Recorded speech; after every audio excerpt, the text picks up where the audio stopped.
Welcome to the show, Carrie-Anne Moss. Thank you for having me. I love your show. I listen to it every time I'm in the car. That's so fun. I love that. everything that you're talking about. I go to your shop and I bought the Blue Blocks glasses. I got my sheets from you. I want that bed. I want the amp coil, the biocharger. I want all of it. You know what? I forgot. I have the Zen Den up there. We could go do a biocharger session if you want afterward. That would be great. Super fun. Well, I love when a guest is also a listener of the podcast, and I want to give a shout out to our mutual friend Nadine Artemis, who's been on a couple times. And I remember seeing you with her back at the Longevity Now conferences, I think. Did you went to a couple of those, No, I right? went to one. I introduced her at one. Okay. I think last year. Yeah, because I remember seeing it. I was like, oh, that's interesting. You know, when you've seen someone in film and TV, and then you see them kind of in the health scene, I'm always like, wow, that's so cool. I didn't know those Hollywood people did all this stuff, because for me it was always this double life of being in the industry, and then, you know, no one knew that I was a meditation fanatic and all these kind of things. Yeah, well, they asked me to introduce her, and it was so effortless to do that. You know, I love her so much and love what she's doing and all her products and just who she is as a person. And it was just a true honor to be able to introduce her to people. Yeah. Yeah, I really believe in her. Yeah, I agree. So those of you listening, there's a couple shows I did with Nadine about natural skincare and sunshine and all sorts of stuff. She's amazing. And hopefully she hears this and hears the thank you. So what's the most exciting thing going on in your life right now? What are you super pumped about? What am I pumped about? Well, life is good. Life is full. Training right now like a maniac for Matrix 4, which just got announced, I think, in August. But that was sort of mulling around in my world for about 6 months. So excited that that's actually out in the world, because I wasn't really talking about it or telling anyone about it. Even my family, you know, I was just keeping it really, I mean, my kids knew, and my husband obviously, but I was just keeping it pretty close to myself. So now I get to have kind of that exhale with it and like get it into action and be training for that. I've always been curious, you know, when you look, I was looking at your IMDb, which for those listening is like a database for actors and, well, not just actors, but everyone in the film industry, film and TV. And it, you know, it has all of your work. It's like where you highlight your body of work. And I was like, Jesus Christ, dude, you've been like in a million movies and a zillion TV shows, like goes back to the early 90s. And it's just like you could just scroll and scroll and scroll. There's so much work. And then I looked at you always look at the pre-production to see what someone has coming up next. And I saw The Matrix 4, which I was already aware of. And it's like release date 2022. And I always find it fascinating that movies are in pre-production that long. Yeah. Why does it take 2 years to make a movie? Well, I don't know. I mean, I don't know if that's correct. I have no idea. I never think about all that, to be honest. I just show up and I do my part. Yeah. But it takes a long time, post-production and all the different things that you have to do to get a movie made. I mean, I always feel like when I go to see a movie or go to see somebody's, a play or something like that, it takes so much work. It's so much energy. It's like, it's such a huge endeavor to do that it's kind of admirable that anybody does it, really. Agreed. It takes so many pieces, so many parts, so many different departments coming together to fulfill a vision. It's quite exciting to be a part of. What does your training entail? Are you doing like badass martial arts training and this kind of stuff? Right now I'm just really getting just strong and leaning out, you know, just sort of getting ready. And then all of that will happen later. And I shouldn't really talk about it too much just because you know, I'm in the process. I tend to not love talking about the process too much. When you're in it, makes you kind of self-conscious about it. And I don't know everything yet, but just kind of taking it one day at a time, getting ready to shoot. So it's really, really going to be incredible. Yeah, I'm excited. And I've never worked in film and TV. We were talking before the recording. I did work in the industry, but I did commercials and stuff and print and red carpet and all that, but I never did film and TV. And it seems like such a massive undertaking for everyone. There's so much more involved in that than just doing like a photo shoot for a magazine, which is a lot of work also and a lot of moving parts. But I was always fascinated by the process of preparation that everyone has to undergo, especially the actors that, like you said, you have to get in physical shape, and it's like Yeah. it's the mental shape, and then Yeah. getting into the character, and then actually learning the lines, all that Yeah. stuff. It's like, wow. It's a real big commitment. And, Yeah. the first Matrix, I mean, we trained for months, like 5, 6 months we trained Monday through Friday. We spent an hour stretching, and then we spent an hour kicking across the room. And then, one of us would go and work with the martial arts team to learn this particular fight. And then I'm on a wire learning this particular fight. And then it's, then I'm on a treadmill for 45 minutes, and then I'm doing Pilates, and then it's lunch, and then I'm on a motorcycle. And that was Monday through Friday for a long time. Yeah, I can And imagine. it's very bonding, for all of us. It was such an incredible time. It was just so much fun. And I really had to face a lot of fear to do that role. Oh my God. To do all of that stuff. But yeah, I can imagine. it was so great. Like the physicality of it alone had to be super intense. Yeah. Yeah. And incredibly fulfilling. Yeah. I have a funny, it's so great that you're kind of into all the same stuff that I'm into, and we have a relevant conversation ahead of us, hopefully. Well, I know we do, because I don't interview actors just because they're an actor, because the show's not really about creativity. It's about building the ultimate lifestyle based on all of these different principles, and you live the lifestyle that I'm interested in. But I do have to give one anecdotal story as it pertains to spirituality, and that was years ago when The Matrix came out. I was already reading like The Power of Now at that time, and I was in addiction recovery, and so I was starting to become aware that there was a true self, and then there was this phenomenon of your personality known as your ego, and then there was a mind, and was getting a basic fundamental understanding of duality, and that I had lived most of my life really plugged into mind and didn't know any other reality, right? And so I had this spiritual teacher at the time, very unassuming, hardcore biker from Louisiana, and we went to see that film, and after the film, he's like, so what'd you think? I was like, oh, it was cool, man. Those fight scenes, this and that. I totally didn't get it.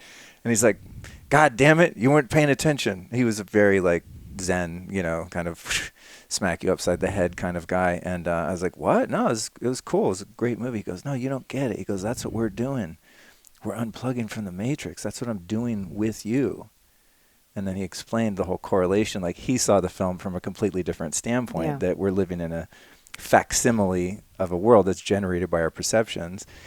And that all eluded me. I just thought that was cool when they flew across, and he really unpacked it for me. And ever since that, it's funny because when I'm in that state where I'm becoming hypnotized in a hallucination of non-reality, I have that sensation that like I'm plugged into the Matrix, and it's like become part of my vernacular of sorts. Me too. And I mean, I was in the movie, and I feel that way every day. I have a moment where I see the relevance of the movie and what it was saying, and the layers that it was saying, and how cutting edge it was at the time, and yet we're living it right now. We're living it so deeply. Like I feel like that movie is actually important right now to for all of us. A lot of the themes in it are just really important.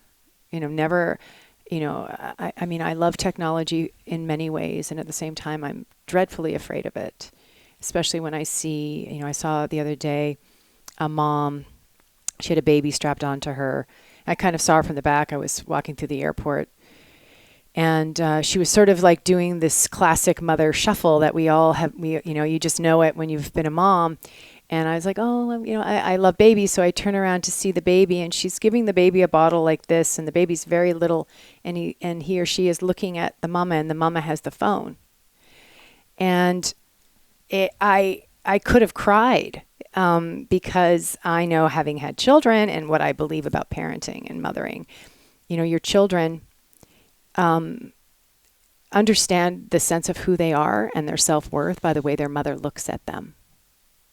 And we have a generation of children who are being raised by mothers who are looking at their phones.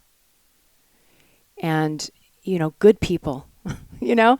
I'm doing it. And so I go back to our, our sutras of our Aquarian age, our Kundalini yoga teacher training, which I'm also a Kundalini yoga teacher as well. And I've been a student for 25 years. And I see that, and I feel the sadness, and I judge it, right? Because I instantly judge it. And then I recognize that the other person is me. and that I am just as addicted and I am just as distracted as that mother is. And I worry about us. And I know that we'll be fine. I know we will evolve. I know there's a process of evolution that's happening. But it's hard to see, because it's become so normal for someone to hand their small child a phone. You're handing them addiction. And, when my kids were coming up, like, we you kind of knew you shouldn't do that. It was like, the pediatric people, whatever, saying, no screens until 2 or whatever. And, whatever, right? Like now it's like right. all common sense is lost. And I get it that life is, hard and parenting is difficult, and can feel all consuming. But I'm concerned about that. And I travel a lot, so I go through airports a lot, and that's when I sort of see like what's happening out there. And it's, little tiny children, walking through the airport with an iPad in their hand, tiny, like not even, like tiny. And there I am with mine too. Right. Probably listening to you. The technocracy. Well, I'll give you a pass if you're listening to this show. Okay. When you were becoming Trinity to take on the role in the Matrix and reading the script and all of that, were you aware of the many layers of meaning behind it, or was does it take more subjectivity or objectivity rather later on where you go, oh, or were you having those ahas while you're going through the process? Well, interestingly, I think probably like if you talk to Keanu, he definitely was having all those layers of intellectual understanding of the concepts, as were the directors and as were a lot of people. I think for me personally, I'm a much more kind of intuitive person. And so really, I wasn't having that intellectual play of the script. I was like really coming at it from like my heart and understanding it in like my feeling body. And even though the character is so stoic and strong, like I was understanding the love and the compassion and the humanity, and, I have all my journals since I was 10 years old, and I have an entire sequence of journals during preparing for her and writing as if I were her. Oh, and wow. I forget, it's been 20. Do many actors use that? I don't know. I don't know. I mean, I forgot. Cool. And I forgot that I actually did that, until I was unpacking all my journals. And I just, I really saw her as like, a warrior wanting to, save humanity. And I delved really deeply into that, but I didn't really understand intellectually the depth, I think, until after and now. I mean, in Kundalini yoga, or even just spirituality, I'm sure you can relate to this. I'm assuming, but I remember like in the beginning, hearing concepts, hearing people talk, like Guru Singh, who's one of my teachers, hearing him speak, and I would like grab like a few pieces, but I couldn't really download it all. Like I was just sort of like, I know there's a nugget in there, but as time has passed, it's just so much easier to acclimate because we're evolving, right? Yeah. We're growing. And so the consciousness, it's so much, you can sit in a room now and you're like downloading it like crazy because we're ready. We're ready to accept and to be open to this, information. And so it's definitely been an evolution for me. I think I'm Canadian. I'm kind of have an innocence about me and my outlook on life. Perhaps growing up in Canada, I think, Guru Singh actually used to say, his wife's Canadian too, that we're like 10 years sort of less mature in a way. Oh, that's interesting. And sometimes I feel like living in the States for the last 25 years that I've lived here, I always dreamt of living in America. Like it was like my dream because, the commercials were all about like American TV and American candy and American this and that. It was like America just seemed like the place to be. I feel, and I don't know if it's maybe my age now, but like I can feel a sense of jadedness coming that's the thing that I'm kind of like looking at right now. Like, how do I remain like open-hearted and hopeful and like dreaming of the future and visualizing the future? And when a part of me at times feels really jaded by everything, you know? And that's the daily kind of, but I was never Yeah. jaded before. Like I came into Hollywood really very open and trusting, and yet at the same time, quite protective. It's an interesting thing. I don't know how I really was able to do that. But yeah, that's the big thing. Like, how do we stay open? How do we keep our hearts open while all of this is going on? Well, we're dealing with the climate, we're dealing with politics, we're dealing with so many things that are so overwhelming. We have so much information coming at us in this information age. And I go back to Kundalini yoga principles of, you know, do I have the wisdom to decipher the information so that I can pick and choose what works for me today, be open to it shifting, changing, so that I know what I need. Goes back to my sadhana, being, you know, connected to that, my spiritual practice, keeping it super simple, super sincere, so that I'm not like, you know, trying to do something that I just can't keep up with. It's a very strange time that we live in right now, because it's, depending on your perspective, it's the best of times or the worst of times. Like, I can look at things from a certain viewpoint now. I mean, just take something like 5G, right? Yeah. Just everyone is, oh, I want a faster phone. Really? Do you want faster cancer? And so I can very easily, because of the conspiratorial nature of the powers that be, which again, I'm going to like keep this on a matrix thread for a minute here, that many of us are plugged in. And when you start to awaken, you sort of learn about the darkness at first, you know, that, wow, I've been deceived by the media and I've been deceived by myself. And you start looking at your childhood trauma and you become aware of these things that we were previously asleep to. And then there's a period of like, oh, the world is a fucked place.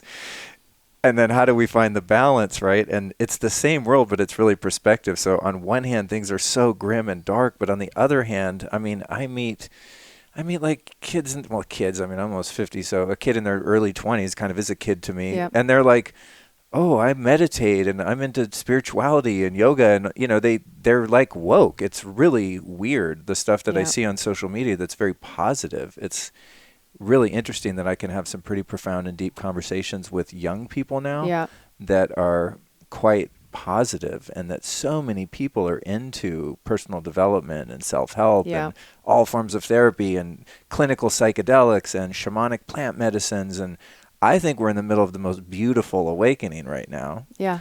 And it's hard. Right? It's like giving birth, you know? Right, it's like we're birthing the new world. We're birthing our, you know, and it doesn't happen just with, you know, rainbows and unicorns. I mean, it doesn't, you know, I've been doing this job in Nashville, so I commute to Nashville for this TV show that I'm doing, and there's a tea shop there.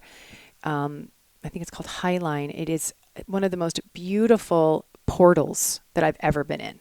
Like, I literally walked in the door and I was like, I am in another universe. And what I love, and I'm very interested in how people do business and their model of how they do business, their ethics. You know, is this business really in alignment with who they are? It's one of the reasons I love Nadine Artemis and Living Libations and what she's doing there. And, you know, their hours, they open at 11, which is a bit of a drag when I have to go to work early, but that's what they want to do. You know, they're closed on Sunday. Oh, but you know, I like, I respect that. Right. And all the young people that work there, they have this kombucha bar in the back where you can get like a slat of kombuchas, and they're making it there. And they've got all different kinds of like remedies and they're herbs that they're making into tinctures, which I love, and tea, and it's incredible. And no Wi-Fi. Oh, wow. And the whole thing is we want people talking. And I mean, I can't tell you how many times I have sat at that bar and 3 hours have gone by and I'm talking to women of all ages, usually younger than me, about you. I mean, about your podcast, and they all know, we're all talking about it. It's like, it's pretty incredible. So I definitely know there's so much amazing stuff happening. The personal thing that I feel myself coming up against is just really being okay with feeling, I guess, not as excited or happy about it all. Like that there's darkness before the dawn, you know? Like we know that metaphorically. We all know the songs. We've all been there. We've gone through dark nights of the soul and come to the other side. But being like really okay with being, you know, I just tend to really like to feel really good. You know, I've never really been one to drink or do drugs because I really have always loved feeling good in the morning. So that was just super clear to me from a very young age. Like, I don't feel good if I do that. So how I feel in the morning is more important to me than a moment of feeling something. Wow. You have the rare gift of discipline. Yeah, I think I enjoy discipline. You Yeah. know, I enjoy that realm. But yeah, it's a good time. It's a great time, but it's also, it's challenging. It challenges. Yeah. And you realize you're a little bit, we're in a bubble here, right? Any life is a bubble. You create your reality by who you surround yourself with,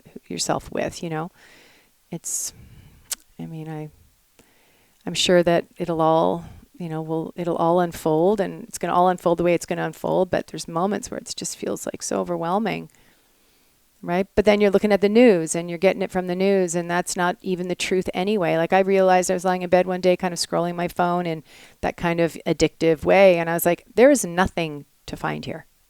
Like, there's nothing. Like, what am I looking for? Right. There's nothing here. Right. And I just put it down. I was like, oh, what a relief. Like, to have those moments of clarity that there's nothing on Instagram that I need.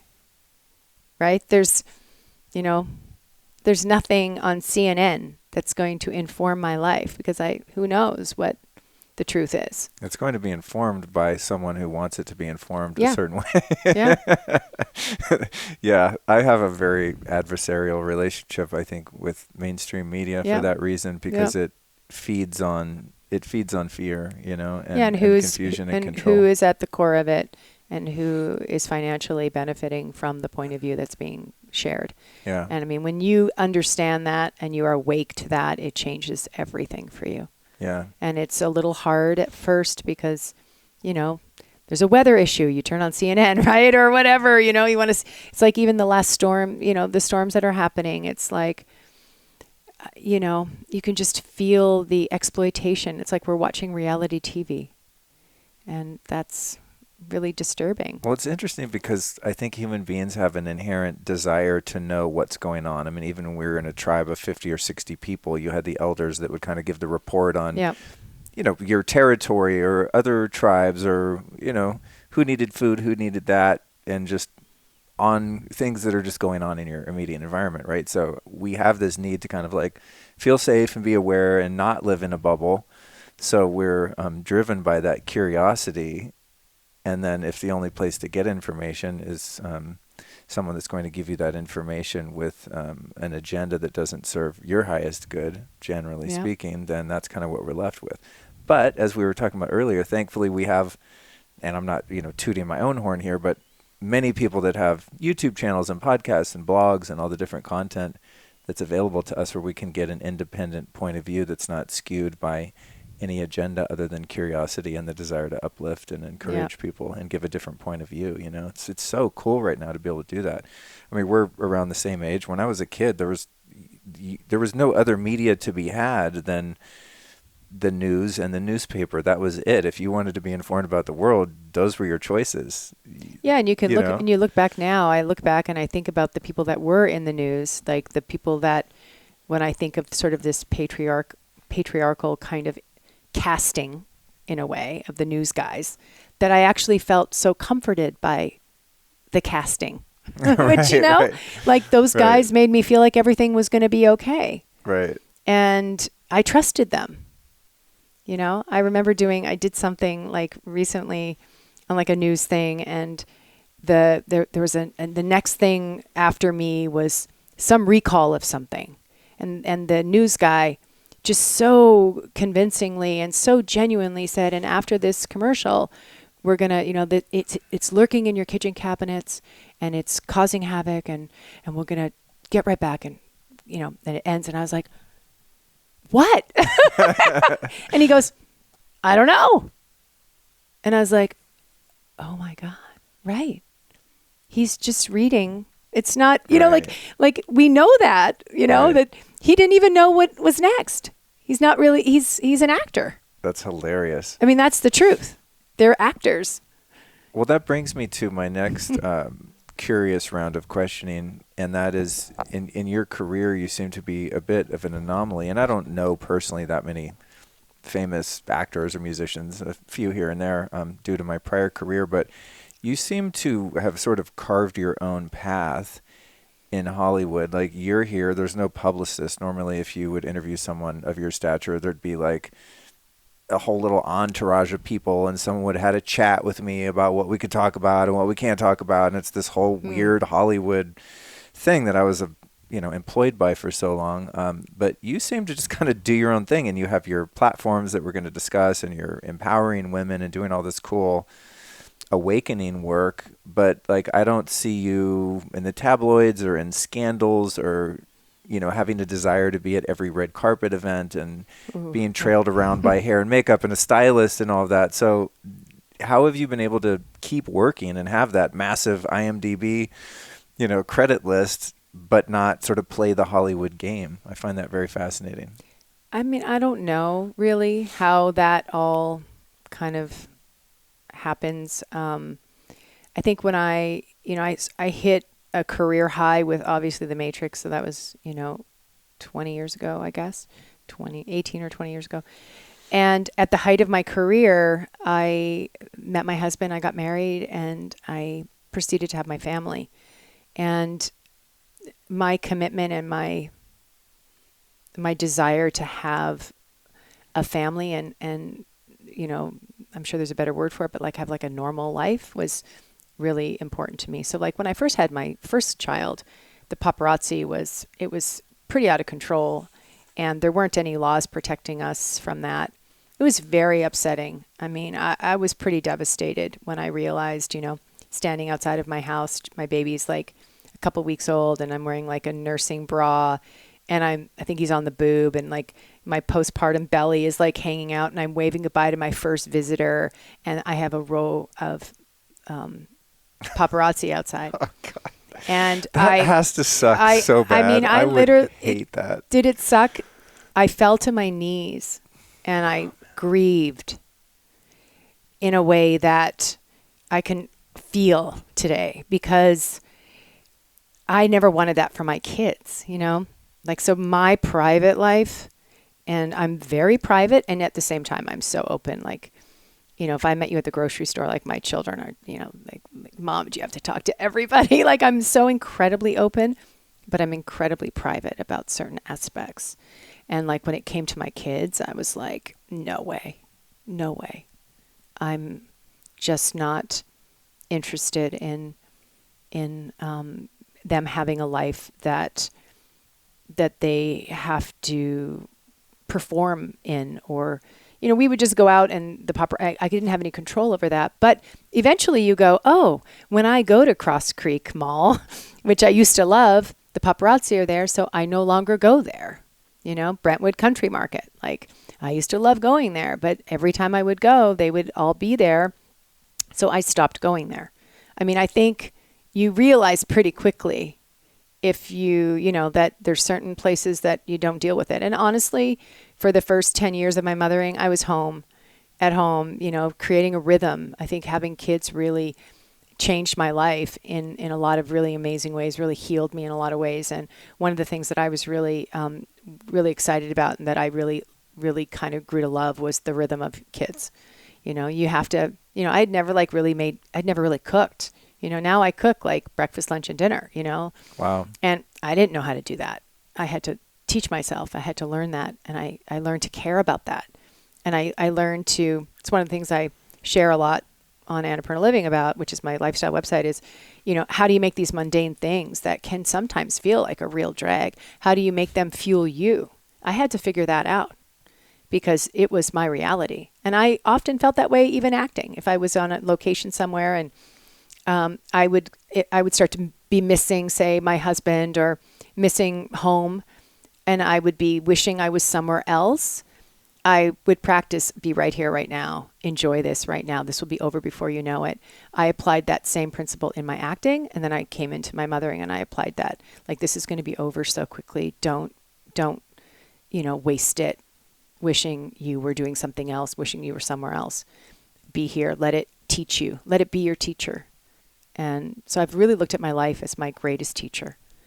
And whatever is coming up for me, like what I'm, I didn't even realize until we were talking, like I am sort of facing sort of this jaded moment that I've never really experienced before. I've never been a jaded person. So for me, I'm going to get curious about that. Probably write a little bit about it. Just like, my dreams might show me something about that. And I'm curious about it. We're also like at a new moon, which I often like new energy comes up where I'm kind of like, okay, what's kind of getting at me, and it gives me information, gives me intel for my own personal journey. So I just really wanted to build like a really normal life. And I have like a husband who really supported me in that and who wanted the same thing. So we just stayed home and I said no to everything. I say no to pretty much everything unless it's really career oriented, like a job that I'm doing, or it's my kids. I say no to everything. Like I'm saying yes to this because I like adore you. And like, I couldn't wait to come and talk to you. But I don't usually say yes to this, Yes. Score. Score. It's not something I'm not looking to do this, Yeah. Well, it's not, being on the Lifestylist podcast, let's face it, is probably not going to have a huge impact on your life. I love talking to people and I need as much inspiration in my own life to, information, wisdom, and I want to feel hopeful and excited about things. And you and I are very similar in a lot of ways. And so I was like really excited to talk to you because I want to be around people that, are kind of on the same path, So when you took the period off to really focus on your kids, did you get flack from management and publicists, et cetera? And was it difficult to kind of emerge? And, when your kids were kind of to an age where they required less direct attention from you? Were you like, hey, I'm back? Was there any like, oh, you missed your window or any of that? Or was it relatively easy to get back to work and kind of get back into the machine, so to speak? It's a process. I mean, the business is brutal. I mean, Hollywood is a brutal business for women, period. So, I mean, I was having my first baby at 36, my second at 38, and my third at 41. So it just naturally, I remember literally people all say, oh, when you hit 40, like it changes and you kind of go, oh, it's not going to happen to me. What does that mean? I don't believe in that.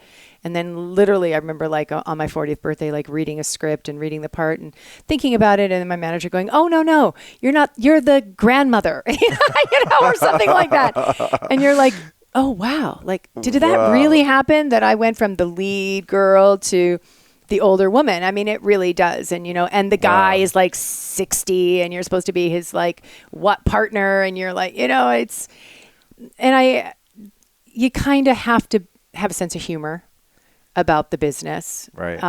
To be able to navigate it. And, I love my business. I love what I do. And, so I had to, just sort of do more of that inner work, right? That inner work to, to kind of stay in it and stay hopeful. And, there's no one way to do it. And I just kind of knew my path is my path, and there's been times when it's really hard to get a job and other times where it's, a perfect job just comes to you. I mean, it's hard to make a living as an actor. I think 1% of all actors in SAG make over $10,000. I mean, I've made my living as an actor my whole life, my whole adult life of working. So I know how lucky I am. I know how that's not the norm. So yeah. I wonder, I don't know if there's a way to quantify the percentage, but I wonder how many people move to Hollywood and want to become a rock star or famous actor or actress out of a sense of inherent, a sense of low self-worth and, like from an egoic motivation to be somebody and be recognized versus how many people just have an art that's burning a hole in them that they have to express, like the Jimi Hendrix would be an example in music. I mean, there's no way that guy wasn't going to play music, but he was probably motivated by that more so than like, if I'm famous, I'm going to be somebody, So I always find it interesting looking at artists that are, I guess, more on the celebrity end of artists versus some obscure painter that only people in the art world know, but say actors and musicians, kind of celebrities, it's like, how do you avoid having your inherent sense of worth and ego tied up in that versus just wanting to make art regardless of who knows? Like, if no one ever booked you on a film, would you be making little home movies and, acting at the local playhouse where you live in Idaho or something, had you not moved to Hollywood? I don't know that there's a question in that. It's just, well, I think I sometimes ponder that dynamic and that propensity for people to want the validation, and then not necessarily out of art, but just out of wanting to kind of feel out like of their wound, word. out of their personal wound. Yeah. And I think that's one of the conversations you've been having with Lacey Phillips, and I've been watching her work too, because a lot of what she talks about, I did naturally coming up in my career. So I think it's so interesting to listen to it reflected back. She's articulating it so beautifully. I had to do a lot of work on that stuff for myself. So when I was coming up as an actor here, I knew nobody, I had no money. I moved here, I had no green card. It was challenging, but I had like this vision. Like I was probably because I was impacted by a lot of TV growing up. So I had this idea of being an actor since I was super tiny. Came here and, trying to get a job. It's super hard. You get a job and you get some money and it's like, you feel so good. And then suddenly you're not working and your money's running out. And I remember I used to go see Marianne Williamson speak every Tuesday in Santa Monica. And she would talk a lot. It's interesting because she was talking about all the same stuff she's talking about now, which I think is pretty cool. Like she's definitely, this isn't new, what she's talking about now. She's been talking about this for years.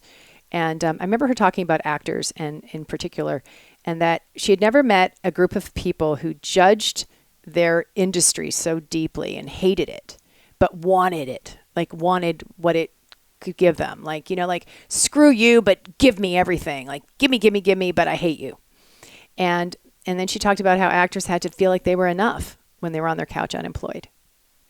And that was what I looked at that and I was like, I want to get to that place where I can be on my couch not working and feel like I'm enough, because there's so much low self-worth, I think, with a lot of us. And not that I have low self-worth, but I definitely was probably proving something to different people in my life, or subconsciously was proving like that I was enough. You hear that a lot, like not feeling enough, right?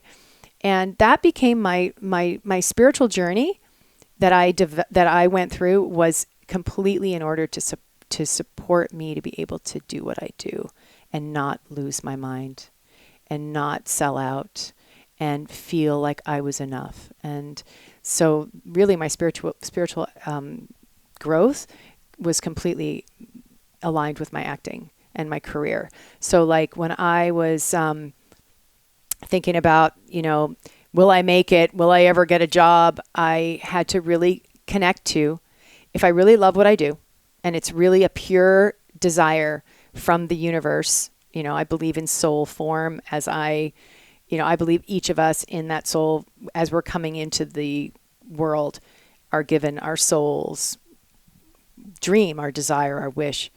And I asked myself, is this desire to be an actor really pure? And if it really is pure, then I should be happy being in acting class. That should be enough. And I got there. And I was like, yep, I love this so much. And then I could forget about anything else, getting a job or figuring all that out. Like I was like, I believe that that this gift is pure. I've unraveled it. I've gone inside it. I've, evacuated the different things. I've unraveled it, and I trust that it will happen for me. And I got there. That's where I got to. But just before The Matrix came, I kind of thought, this is as good as it gets for me. Like I make a living as an actor. I'm doing TV, not really great TV. TV wasn't what TV is now, but I'm making a living as an actor. I bought a house right down the street because I drove by it on the way here. And I thought, I always dreamt of being a movie star, but maybe that's my ego. Like maybe what's that about? Like I'm a tradesman. tradeswoman. Like I make a living doing this. And I kind of let it go. And I was up for a role on a TV show about a month before I got the Matrix, or maybe weeks. And I was supposed to test for it. So, you go through this audition process. And it was kind of, remember Xena, Sure. Xena or whatever? Big fan. It was, fan. Yeah. So it was kind of like one of those kinds of shows. And it was being produced by I want to say Sean Cassidy or his brother. And I grew up with their posters on my walls. I mean, I was in love with Scott Baio and all these different, teen beat guys. Right. And they wanted me to test for this role. And so you got to remember, this is totally pre-Matrix. So, I'm nobody. And it's for this role of this queen. And I wasn't sure because I thought it was going to be cheesy. And it was if it's cheesy, I really don't want to do it. I need the money, but I don't want to do cheesy. And so they called me at home. So Sean Cassidy calls me at home. I don't remember if it was him or his brother. I can't remember. But, I'm on the phone and my TV's muted and it's Xena Princess Warrior is on TV. And he's telling me it's not going to be that. It's going to be really, really classy and just really elegant. And you're the queen. And I was he really said everything I wanted to hear. And so I was okay, I'll test for it. So I'm about to test for it. I'm lying in the bath. My lawyer calls, my manager calls, my agent calls, and it's a three-way. And they're we need to talk to you. And I was lying in the bath. And I said, okay. They have my manager, who's still my manager, who I've had for almost, 30 years. She says, Bob, you tell her. So Bob's my agent, my lawyer. He says, Carrie-Anne, they just want you to know when you go into test tomorrow, could you dress sexier? And I said, I pass. And he's are you sure? I said, I pass. Because if the comment I'm getting right now is that I need to dress sexier for the role that this producer just sold to me of being this elegant queen, then they're not making the show that he just told me. And if I'd done that show, I would never have been available for The Matrix. Lacey Phillips would say I passed a test. That was a massive test. And I remember in that moment going, wow, I'm saying no. It was a lot of money. I was broke. How much money would have been a lot of money at that point? I can't even remember. But, 22 episodes times whatever they were paying. I can't remember. Yeah. It was substantial. It was substantial, but it made, I was you kind of, as an actor, you make money, then you run out, then you make money, then you run out, Yeah. But I was really clear that I wasn't going to do that. And it's interesting, because then The Matrix came and I really didn't, I kind of had given up my dream of movies, that's not going to happen for me. And I went in to audition for it and I was Keanu Reeves, I'm ever going to get this. And the casting director looked at me and she said, yeah, you know what? I'm going to bring you back. Work on it. Because I hadn't really worked on it because I was was going through a little bit of a letting go, I guess, in a way. I went home and I worked on it. Just kept showing up and showing up and showing up because I did 6 or 7 auditions for that. Oh God, that's got to be so nerve-wracking. And everyone, I remember at one point, one of my agents at the time, I got I was going to screen test with Keanu and I just was screaming in my car. I was so excited. And he goes, whoa, don't get too excited. And I was oh, no, I'm going to get really, really fucking excited because this is the biggest thing that's ever happened to me in my career. If I can't celebrate this right here, right now, because I probably won't get it. And I remember thinking, he won't be my agent for much longer. And he wasn't. Because I didn't want someone to go, oh, keep it down. You know what I mean? Oh, hell no. Don't celebrate this victory, which felt like a victory at the time. I mean, even when you're in that place in any career and even just getting an opportunity to be in the running is already a victory. It's already a win. Huge. You know what I mean? If you have that perspective. Yeah. And and I chose that, everyone, I was just I am just so grateful to be here and I'm just going to enjoy it and just savor it. And if my name is on this role, I will get it.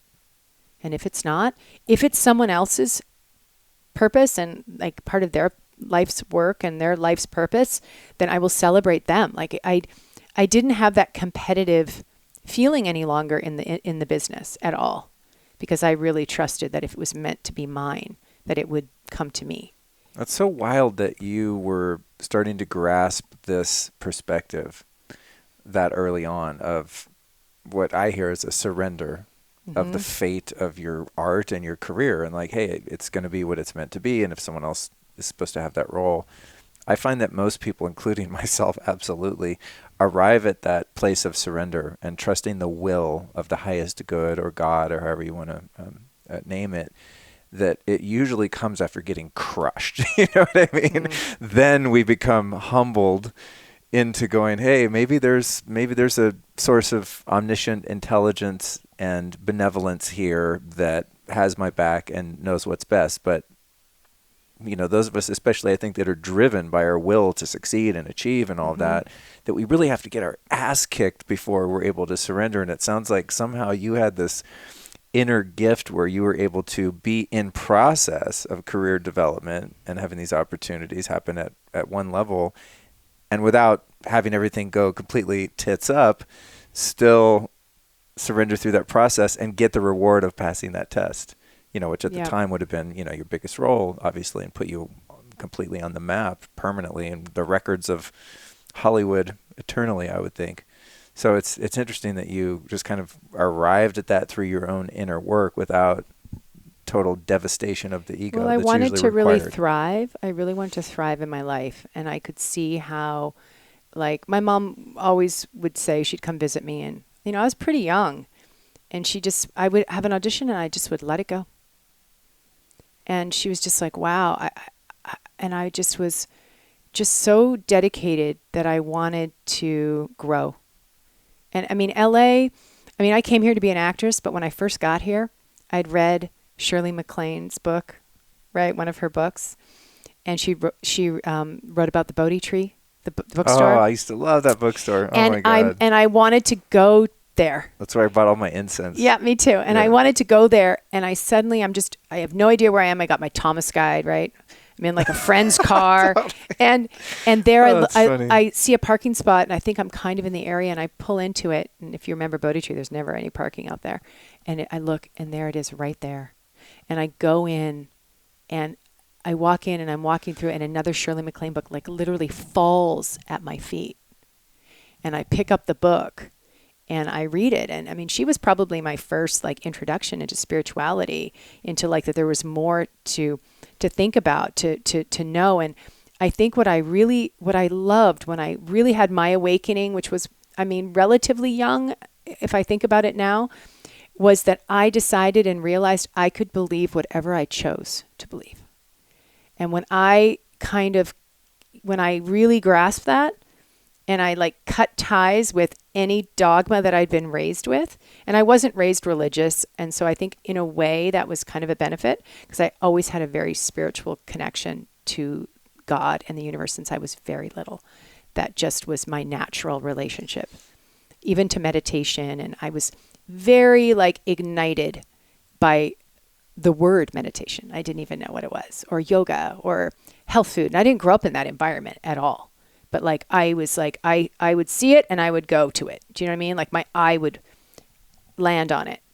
And so when I realized like, you know, I didn't have to, no one else had to believe what I believed. Like if I believed that if this has my name on it, what did that do for me when I was acting and going into these very high pressured situations? When I really believed that if it had my name on it, it was mine, I no longer had desperation. Oh, right. And desperation is, and I even now, in the journey that I'm in now, it's like in reclaiming, you know, this role, right? Like going into this role again and training and all of that. I want no desperation. There's no beauty there. There's no joy there. There's nothing I'm interested in that comes out of desperation. And I really realized that pretty young, that I wanted freedom.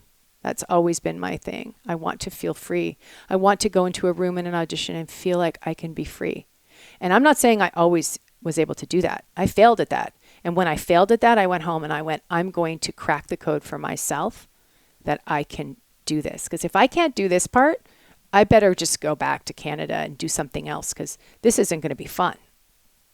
I don't want to be miserable. I don't want to be like, and I definitely knew I didn't want to get older and be like, freaking out about that, Right. You know what I mean? I was like, I don't want that in my life. Yeah. Well, it's interesting you talk about that, the energy field of desperation, because it's such a repellent for opportunity too, so I'm sure that inadvertently that's been one of the secrets to your success, in that when you walk in a room and you don't want anything, it piques curiosity. It's attractive to people when you have a kind and open, yet take it or leave it. Yeah. It's like, imagine you go on a date, and you're like, oh my God, I have to have this person. It's like, oh God, needy, get out of here. Right. Red flag, red flag. Yeah. But if you're sort of nonchalant and you're yourself and you're deeply comfortable with who you are. And I'm not saying like I was really good at this. Like, I mean, this was a process, but I was very clear very early on that was the work. The acting, that was kind of easy. It's actually the other work, to actually get in the room, stay in the room, thrive in the room, thrive in the work, thrive in the lifestyle. That's the stuff that I knew that I was really interested in. Because if that stuff's not working, that doesn't matter how famous you are, how much money you have. It doesn't matter. So I've put a lot of my energy and attention on that. Do you find that over time, as you track experiences in which you might have had attachment and then it doesn't happen, and then as a little time passes, you see the opportunity that was meant for you, that you're able to sort of catalog those and store those up to give you more resilience against future attachments? Do you know what I mean? It's like, say you're at, like, years ago, I had this fashion school called School of Style. Well, I still have it. And stylists were like a really big deal with unscripted TV, right? And so we'd be approached by all these companies that wanted to make all these. It happened maybe 2 or 3 times, where they want to make a reality show about our school because it was kind of a unique thing and a thing that was hot in the industry. And one time was like Rachel Zoe's producers, the production company that did her show, and we're like, oh my God, we're going to be rich and famous and all this stuff. And then it just sort of like, they sign you on to this sort of development deal for a year because they don't want anyone else to get you, and you're sitting around going, what the fuck happened with that thing? And eventually they'll just call you or just blow you off, and they'll just be like, nah, never mind. And it just was a non-thing. But meanwhile, I was pretty excited about it. After that happened a couple times, and then I was able to see all these other amazing things that unfolded because I wasn't busy doing that dumb, probably lame reality show. Like, our company would have been tanked in terms of our business structure, just our ability to actually operate as a business. We probably would have been killed by trying to make a TV show about the business. But I didn't know that up front. I was just like, oh my God, we're losers. No one wants us. There goes my dream of, whatever I thought my dream was. But it took a bunch of those for me to be able to take the disappointments that I might face now in stride of wanting something to go, oh no, I trust God. I trust that there's that there's a plan, but it's very hard to get there unless you've been able to track a bunch of those experiences. Has that, do you build on those? Yeah, I think absolutely. I mean, you think about like love, right? You think about when you're younger and the relationships that didn't work, and you think it's the end of the world, and yet, you can see like now, like, thank God those didn't work and that you are where you are. I mean, I think looking back at your life, again, I think your life is like, my life is my medicine. Your life is your medicine. It's like there's sometimes, like you were saying, you were, I was listening to a podcast on the way here. That's great. That's great. I was listening to a podcast of you on the way here today too. Yeah. It's a funny way to get to know people, right? It's like we listen to each other's interviews and if you live in LA, you're just driving so much. And so, you're just like, it becomes something that I enjoy doing, right? Is driving now, because I'm like, I'm right in the middle of that podcast that Luke's doing. I gotta finish, getting the gold, that's so funny because I feel kind of lonely right now, and I don't really talk to my friends a lot. And part of the reason is because I always listen to goddamn podcasts in my car, and I'm like, I should call my friend and like have some connection. Right, because we used to all talk on our phones in the car. I don't really do that anymore either. No, I'm like, I want to listen to this podcast. Anyway, but I think that is so important, that I think there is a loneliness that a lot of us are feeling because I think we have to really make intentional community. Like, that's my biggest thing right now, is community is everything for me. And I don't have a lot of time to build it, but even if it's just simple, coming together and like really making that effort to come together with the people that we need, because we're so isolated, even though we have this opportunity with social media and with our phones, and we can talk to, people. My mom lives in Europe right now, so I can talk to her, but it's important to come, person to person, touch to touch, and food to food. And thank you for the reminder. of that. It's so important. Community. I was wishing for community for a long time, like really, like, every moon phase, just sort of like going, oh, I'm aching for community, because mothering can be quite isolating, especially when children are little.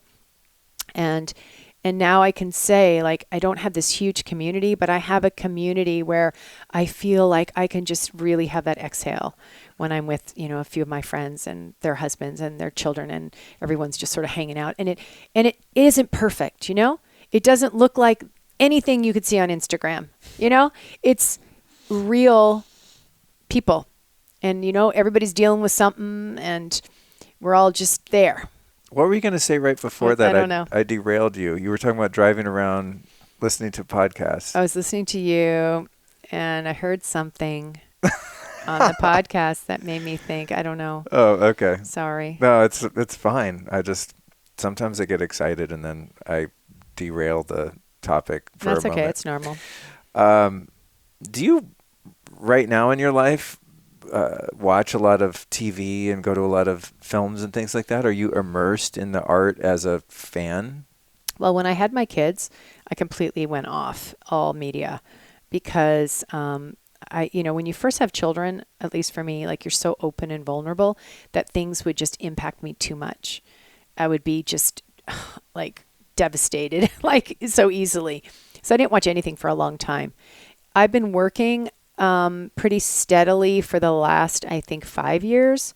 And I've been traveling a lot for the work, which was pretty unusual for my family structure. I was definitely at home all the time, so my family really had to adjust to me suddenly. Mom's not at home.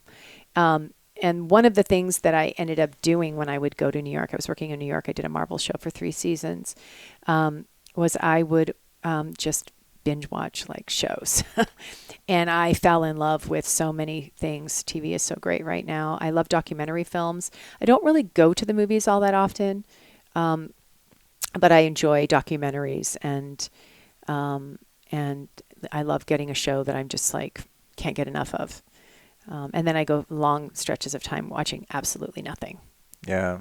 I find I don't really watch TV unless I'm in a relationship. It's like one of the something you do together. Yeah, it's actually one of the sweet things of being in a relationship is just hanging out and watching TV. I think it's special to me because I don't really do it. Like I was in a relationship, so when I moved in here, I put a TV like in the bedroom. It's kind of a weird house. The bedroom is huge and the living room small, so I made a little den kind of TV zone in the bedroom. Yeah, and it's really awesome. And then now I walk in there like, God damn it, I should watch TV. And I just feel like kind of a loser watching TV by myself. I'm just like, it's like I'm wasting time. I feel like I don't need to be entertained. I should be learning something or working on something. I started to feel like my nervous system like kind of needs that. Right. Of just mindlessly sort of just tuning out and and being expanded. I mean, I watched Sense8, which is an incredible series on Netflix that is What's that? It's called Sense8. The Wachowskis, who are the Matrix directors and writers, created the show. It was, I felt like a better person after watching that show. Really? I just felt like my compassion and my understanding and my love, I felt like my mind was so expanded. And I, there's a lot of shows that I'm not really watching shows to just zone out. Okay. I'm getting pretty inspired, or like even on network television, like This Is Us. I mean, I had no idea that show had so many layers of like inner child, like showing like the trauma that happens at childhood and how it manifests later. Like that is an incredible idea. That is such a true thing that most of the world doesn't understand, that your childhood affects your adulthood. They don't? I don't think so. I don't think so. I think that I don't think they do. And to see on mainstream television, that's cool that they're exploring it like that. So, I mean, I'm a real big fan of TV and film for what it does for culture and how it impacts. I go in and out, though, of wanting to, right now I have this thing for the last few years where I really want to laugh. So we watch a lot of Modern Family as a family, Practical Jokers. I mean, just like silly, silly stuff, just because I want to hear the sound current of laughter in my home. I want to hear myself laugh. And so I make that actually I know that's part of my self-care is that I need that. That's very cool. Yeah. My dad years ago when he was, he's like me. He's just constantly working on himself and tries everything, but he was doing this, I think it was suggested by a therapist where he would watch really sad movies just to cry, just to be able to access his emotions. Yeah, makes sense. And then there was a period of that and then a period of watching funny stuff just to laugh. And that's, I didn't take the sad route because I'm like, I'm fucking sad enough. I don't need help crying many times in life. But I like watching stand-up comedy on Netflix. Yeah, me too. That's one thing by so myself. fun. I'm like, if I'm feeling sort of bored or lonely, I'm like, comedy is going to be good for me. But I would be interested in looking at why you judge yourself for wanting to just, I'm not saying that you are, but I understand like you, it's like all my books that I have are to learn. I'm always parenting or Kundalini yoga or consciousness. It's all education for me. And so I'm like, God, I want to read a book where I just get lost in a story. And it's actually really hard for me to actually do it because I've so many years of it's work. So I'm making myself get in the bath and, although I'm reading Many Lives, Many Masters again right now. And it's kind of both, right? Teaching and storytelling. But yeah, it's why do we judge ourselves for not feeling like we're being productive, It's I struggle with that a lot. I think that's one of the reasons I was like that a lot until I had kids. And I think that's one of the reasons why I loved, when I first got pregnant, I felt like I was actually successful and doing something, just growing, I was growing this baby. I was enough and I didn't have to, be in the grind, of that hamster wheel. And I definitely, get in that hamster wheel. It's my nature. I'm pretty fast moving, I like to get a lot done. People would laugh that I got more done before 9 than people would throughout the whole week. Are you a morning person? I love the morning, yeah. Oh my God. Oh yeah, you do sadhana, huh? Yeah. What time do you wake up if you have the luxury of getting that in? Well, I mean, I try to do my sadhana every morning. You're getting up at 5 or something sometimes crazy? Sometimes if I will go through a phase, it's usually around this time of year, any minute now I'm waiting for myself to have that. I need that early morning sadhana. I get up at 6. That's reasonable in general, but I do go through phases where it's 4:30 or 5 where I get woken up, go to do my sadhana. And to me, it's the most majestic, most incredible thing to do. But then I will get wiped out from it, and need to go back to 6 o'clock. I'm not dogmatic with my practice at all. It's not it has to be like that. I mean, yeah. It makes it a lot less fun when you are. Going back to the Bodhi tree. I have so many memories of that particular time. I can't believe it's gone. I think it's an All Saints now or something. But did you ever go to the Artist Way workshops? Yeah. Well, I mean, I was into the Artist Way, but I don't know if I went to any of the workshops. I don't think so. Oh, okay. I was deep into all that. Yeah. Morning pages and Agape. Right. I mean, I went to Agape when it was tiny, And you know what's funny? I've never been to Agape. I used to go see Marianne Williamson talk all the time for years and all that. We were probably in the same room. Right? But for some reason, I never made it to Agape. And I love Michael Beckwith. In fact, I want to get him on the show. He's kind of on my list of people to... Yeah. I went to Agape in the very beginning. And I mean, it was so incredible. I mean, whoa. That's what I hear. That was a big part of my tool belt, Went to Al-Anon. I had a lot of tools from Al-Anon that awesome. I still use today. I think those are some of the best tools and free. Anyone can go to an Al-Anon meeting. I think pretty much everybody could use it. That definitely helped me, and continues to be a big part of what I lean on, even when I don't realize I'm leaning on it because it's so deeply in me. Back to the Hollywood machine, and watching TV and film and appreciating the art of it. Something that I've always sort of struggled with, and I think more so now that I don't work in that industry, is there's so many great people in this town. I mean, just amazing people like you, and the community here and the connections I have here. One of the main things that anchor me to this city, even though it's kind of a love-hate relationship, just because I love being in the country more than the city. But as I appreciate the art here, and I love film, and even the odd TV show when I don't feel guilty for wasting time watching it. But I love music. I love going to the Hollywood Bowl, seeing some music, all of that. But I've become more aware of some of the dark underbelly of Hollywood that I think I was oblivious to when I was more involved in it in terms of my career.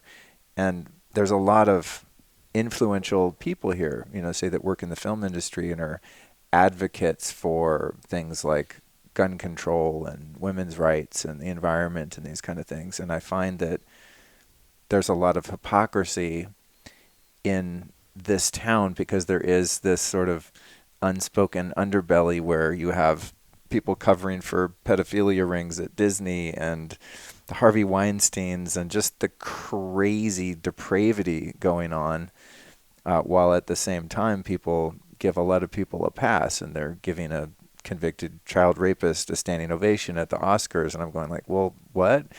There's a lot of mixed messages, or owning 4 homes and flying around in a private jet espousing about global warming, but only for the people in the Midwest, or wanting to take the guns away, but we're making all our money promoting gun violence on TV and film, and everyone has a security guard that's strapped to the hilt. It's like, it's a weird town from that perspective because people have a big voice and they have an opportunity to really have a positive impact. But sort of behind the scenes, there's all these things that don't add up. And it's something it doesn't necessarily get in the way of my day-to-day life, but you think about it. Yeah, it's something I observe, and it does kind of irk me if I go on Twitter and I'm like, really, dude? What about, why don't you call this thing out of that thing? There's all these strange exceptions. And I think I've become more aware of it because we have such a polarized political climate now, and Hollywood is so radically left in many ways. And within that dogmatic point of view, I find there's a lot of hypocrisy in general. So I don't know if there's a question in there, or how do you reconcile that? Well, I just think it's systemic of like everywhere, and it's like, I'm personally like people that have integrity, that that who they are is who they are. And there aren't a lot of people that really are living that true integrity. So I try to not judge other people, although I have to say I'm a very judgmental person by nature. It's a challenge to not judge. It's probably one of my biggest, is it the 4th step in Al-Anon or 5th step? I had to really look at my self-righteousness and my judgment. Maybe that's what I'm doing. I'm like, you hypocrites.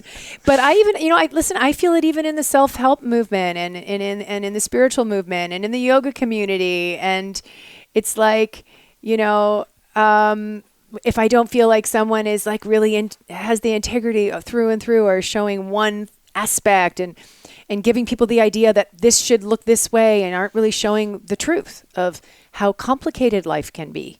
I mean, all of these subjects are very complicated. And so I haven't really thought a lot about that question in the way that but I can see what an incredible question that is, and one that I think is very, very worth looking at. And I also think that all of those things are happening everywhere in some way. And it's like,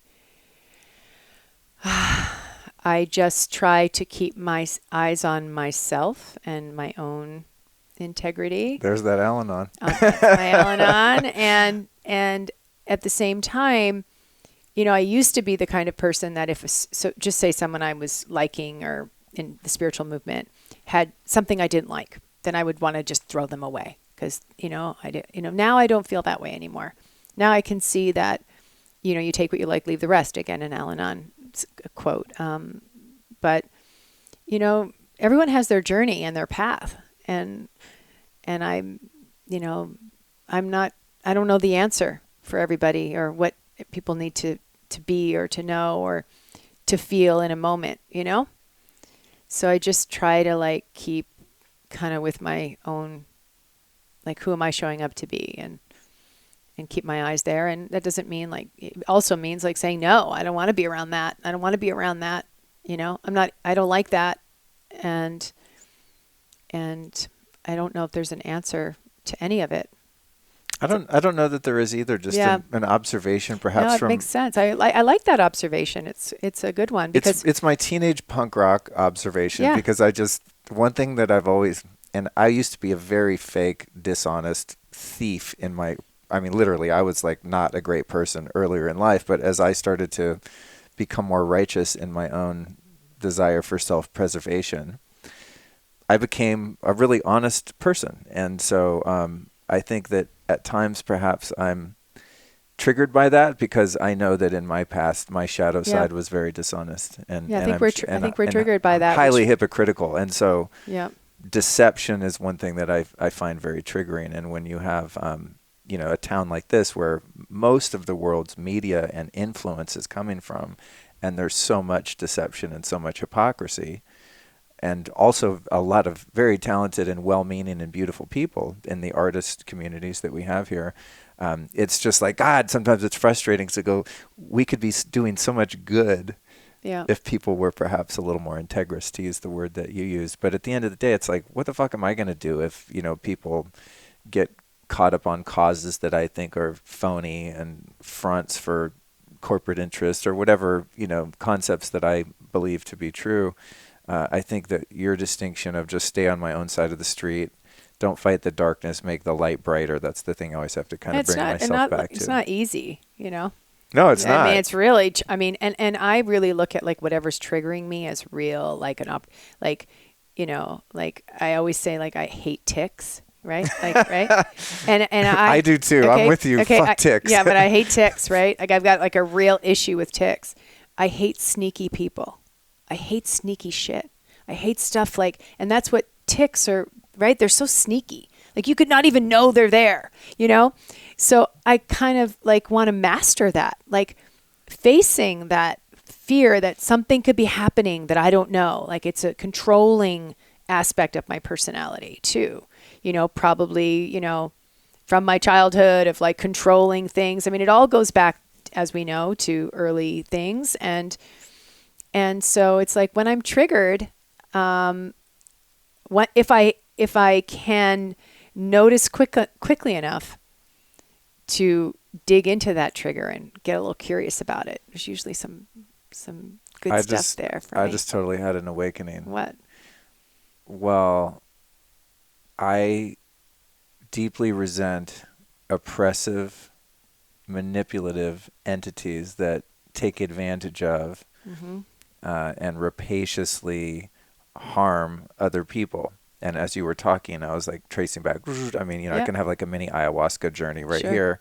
And I was oh, fuck. When I was a kid, I was neglected and abused and perpetrated upon. And so, those fuckers, so it's that. So now there's a sense of not only protecting myself, because I don't really feel I need protecting. I'm, my own man and I'm capable of holding space for myself and having boundaries and whatnot most of the time. But now I have a sense of obligation for the people that are innocently persecuted or victimized. And that comes from just, being a compassionate person. But I think it's most triggering to me because I've had that experience. And other people won't be triggered by that at all, but they'll be triggered by something that you go, well, God, I can't believe that triggers them.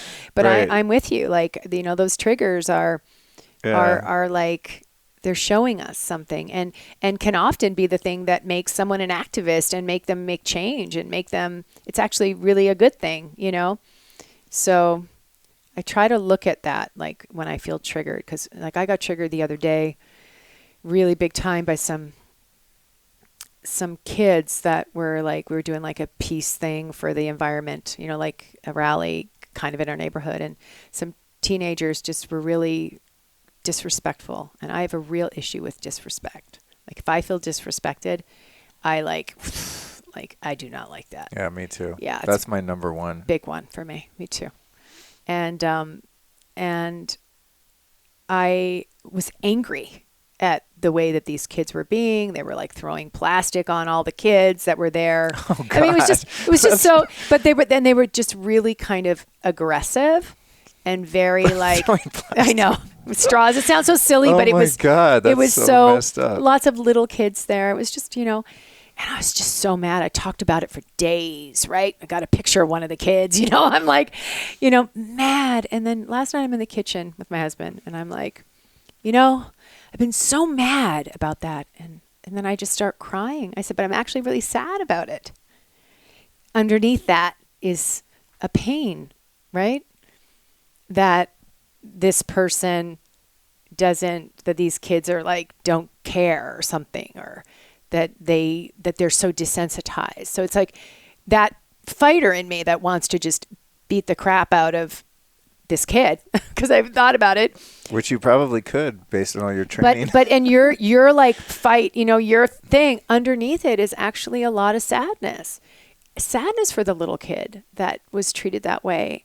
You can have all the boundaries in the world and have healed all that stuff, which we all hopefully are doing and working on. But at the end of the day, you can still have like, God, I'm sad. And so I had a little cry in the kitchen, almost just had a cry right here because I can feel that, And I go, then I offer my self-compassion. This is work that I do. I do it on Entrepreneur Living with this parenting coach, Natalie Christensen, who I love, who you have to have on your show. She's taught me so much about making room for my feelings, which I did not make room for a long time because I was so passionate about never being a victim that I could rise above anything. And it was like my superpower. Like I could just rise above and just get to the other side. And she really like helped me to kind of make room because you have kids and kids have feelings. And, my first son, I mean, God, poor guy, I'd be like, let's turn that feeling around, like thinking I'm giving him a tool, right? No, make room for the feelings. Now I make so much room for feelings in our family because, you need to be able to go through your feelings. And I remember saying to my husband when I first started doing this feelings work, I said, I may cry for a while. And, a few months in, he was like, really? He's still crying. And I was like, yeah, like, there's so much that we all go through, that we build so much armor, that we protect ourselves so that we can like really show up. And if we don't have somewhere to like let it go and have the cry, and you say you're quite in touch with that, which is a beautiful thing, I really didn't make any room for that because I didn't want it. I didn't want to waste time. I had places to go, people, things to do, and I didn't want to be weak or something. So that's been really huge for me. And I think underneath all of whatever we're feeling activated against, we're triggered by, underneath it is usually a lot of pain. Absolutely. Yeah. Yeah, I think that's really an amazing skill to build, is to be able to go inward as quickly as possible and find the fear or the hurt that's there underneath that. And being okay with when you can't do it quickly. Right. Being okay with that because, again, you and I, because of how our brains work, I've recognized myself so deeply in you. It's like we'll judge ourselves for not being able to get over that quickly enough because we know better. We can rise above. We understand that. We know how to do that. We've trained ourselves to do that. We've done Kundalini yoga. We understand all of those things intellectually. But sometimes we're in a season of grief. And I really didn't make room for that. And now I can see the benefit of allowing myself not to quickly get over everything. Right. That going on to the other side, now I feel like I have more resilience, the spiritual bypass thing, or emotion, maybe perhaps emotional bypass, I mean, my whole life, dude, my entire life was geared. and designed very specifically and chemically for a long time to not feel anything. And Sure. when you're a boy, I think it's safe to say, to give a generalization, that as a male, at least in the time when I came up in the 70s and 80s, especially with a really badass dad who I love now, but like crying was not on the fucking menu. You know what I mean? And so the only emotions that were sort of safe to express were ones that were, I guess, More masculine in yeah, nature. yeah. Like, or macho in yeah, nature. yeah, like being a badass or I mean, whatever. I see that a lot, like, you know, in baseball or something, or like in Right. on the sports field. You see these little kids, and you see them all the dads working through their stuff, and it's so evident. And you know, and again, you try not to judge it. You know what I mean? Like we gotta go through our stuff, and sometimes it's not pretty, and sometimes we really make mistakes, and we make mistakes with our parenting and with our kids and relationship. I mean, and I think, like, you know, long-term relationships that actually can withstand that kind of thing make room for that, you know, and that's not everybody's up for that. Yeah, I've noticed that. Yeah, it's an interesting time, I think, because most men that I know now are learning. I guess there's just the circle that I run with, but are learning how to explore their, I don't want to say feminine side, but just the feminine energy. Well, we all have masculine and feminine energy. I mean, just, you know, the idea that emotions don't have to be squelched and avoided at all costs, and that when you do, there's going to be a price to pay, that they're going to come out in some other manifestation of neuroses or some other kind of ultimately self or other destructive behavior. And so, I don't know, me and all the homies are like, wow, I guess the name of the game here is to really be able to feel what comes up and to learn how to work with that and not be afraid of it. Yeah. Which is kind of where I am now. Yeah, I mean, I've had me too. Very recently opportunities to explore feeling really shitty and sad and whatever, and just kind of going, wow, God, I could get on Instagram, I could have some sugar, I could like do whatever. There's a million kind of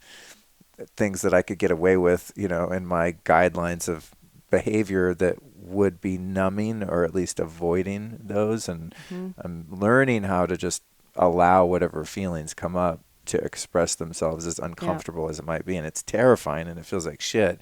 But it's interesting that they don't last that long. It doesn't kill you. Sometimes you literally, if you were to unravel it, you actually have a belief structure somewhere. I mean, I know I did, that this particular feeling would kill me to go there. I remember having it like just shortly before I met my husband. I was like watching some TV show that had like, it was a comedy, but it was really moving, and it was about family. And I thought, I've always wanted family. I've always wanted children. I've always wanted to get married and have like a partner. And here I have like this really successful career. I'm never going to have that. I might never have that. And I went into the feeling. It was so big. I cried like I don't know if I've ever cried. And I got to the other side of it, and I was like, oh my God, I didn't die. Like, it didn't kill me. That fear of actually saying to myself, I may never have this idea that I thought I wanted. And I just felt so free. And I met my husband like 5 days later.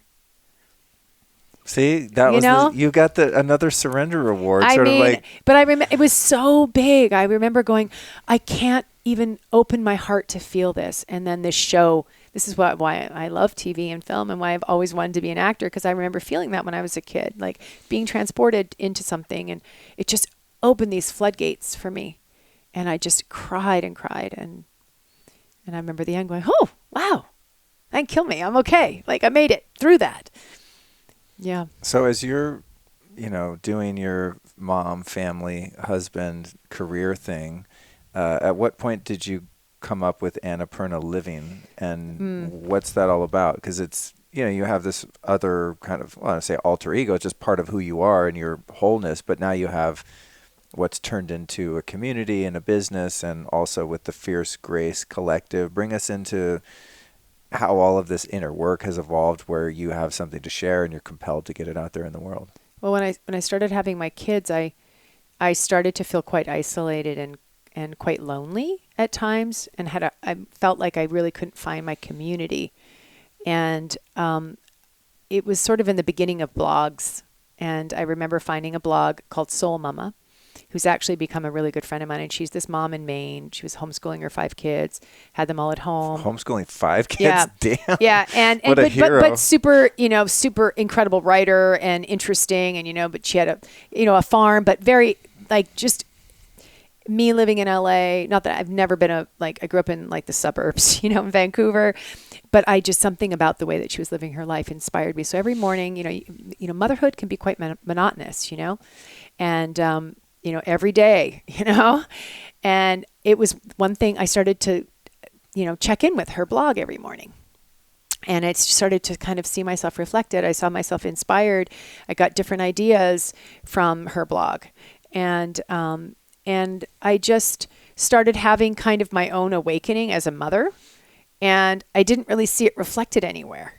And so originally Annapurna Living was about mothering, because I felt like, I think how a lot of mothers feel like I discovered the secret of the universe with my mothering or something, which I laugh at now, because mothering is quite humbling. As soon as you think you've got it figured it out, you're leveled. And then as soon as it's so hard you think you can't go on, it gets so incredibly juicy and beautiful. And that is the dance, I think, of life. And so I just started writing, and I created this website.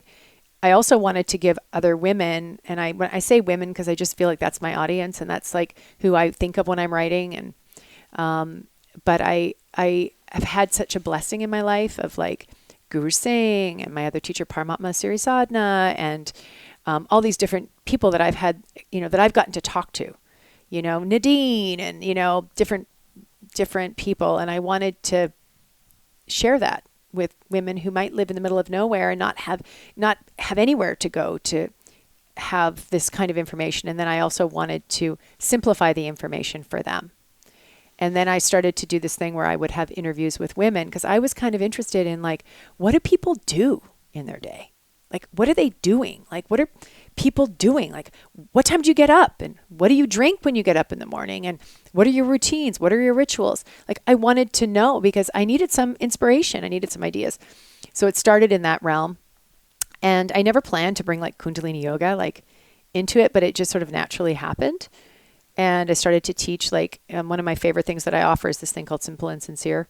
And it's like, I just basically breaks down 10 days of like creating a simple and sincere meditation practice. Because when I was doing my Kundalini teacher training, that's what hit me the hardest, was it didn't matter. All that meant was the sincerity of my heart going into the practice. If I can't say the mantras perfectly, like all that perfectionism and all that spiritual, like it has to look a certain way, I wanted to just bust through that. And so I started to just make videos with my phone on my kitchen floor. And that was actually what I was doing. And I was doing that, and it was making my life better, so that I could deal with all of the mundaneness and the constant, like I had never really cooked. And so like I taught myself how to cook, and I set my table every night with like my favorite stuff. I make it look a certain way. I do that because it feels good to me. And I listen to my Kundalini yoga music while I'm cooking and making my food. I make mung beans and rice. I make yogi tea. I make, healthy food for my family. And I put my music, I sing, I dance. I feel like crap, and I turn my music on and I dance and I sing in my kitchen, and I feel better. And so that I ended up just sharing that online, and I really didn't have anything to sell, because I don't believe there's anything to buy. This is all an inside job. And so the Fierce Grace Collective is this sort of kind of 12 module experience that I share, with just looking at all the different aspects of a person, and like, looking at it through the lens of Kundalini yoga. Like there's Kundalini yoga meditations that are helpful. Look at it like prescriptions in a way, you're dealing with this, you're dealing with that, but looking at, one of the parts that's called rooting in, and it's just about like really, how do you look at your life and get rid of the things that aren't working. And that's a constant dance that I'm playing, that I'm doing. And so Annapurna Living is just really kind of like from my heart, sharing simple and sincere tools that I use to have a life that I love.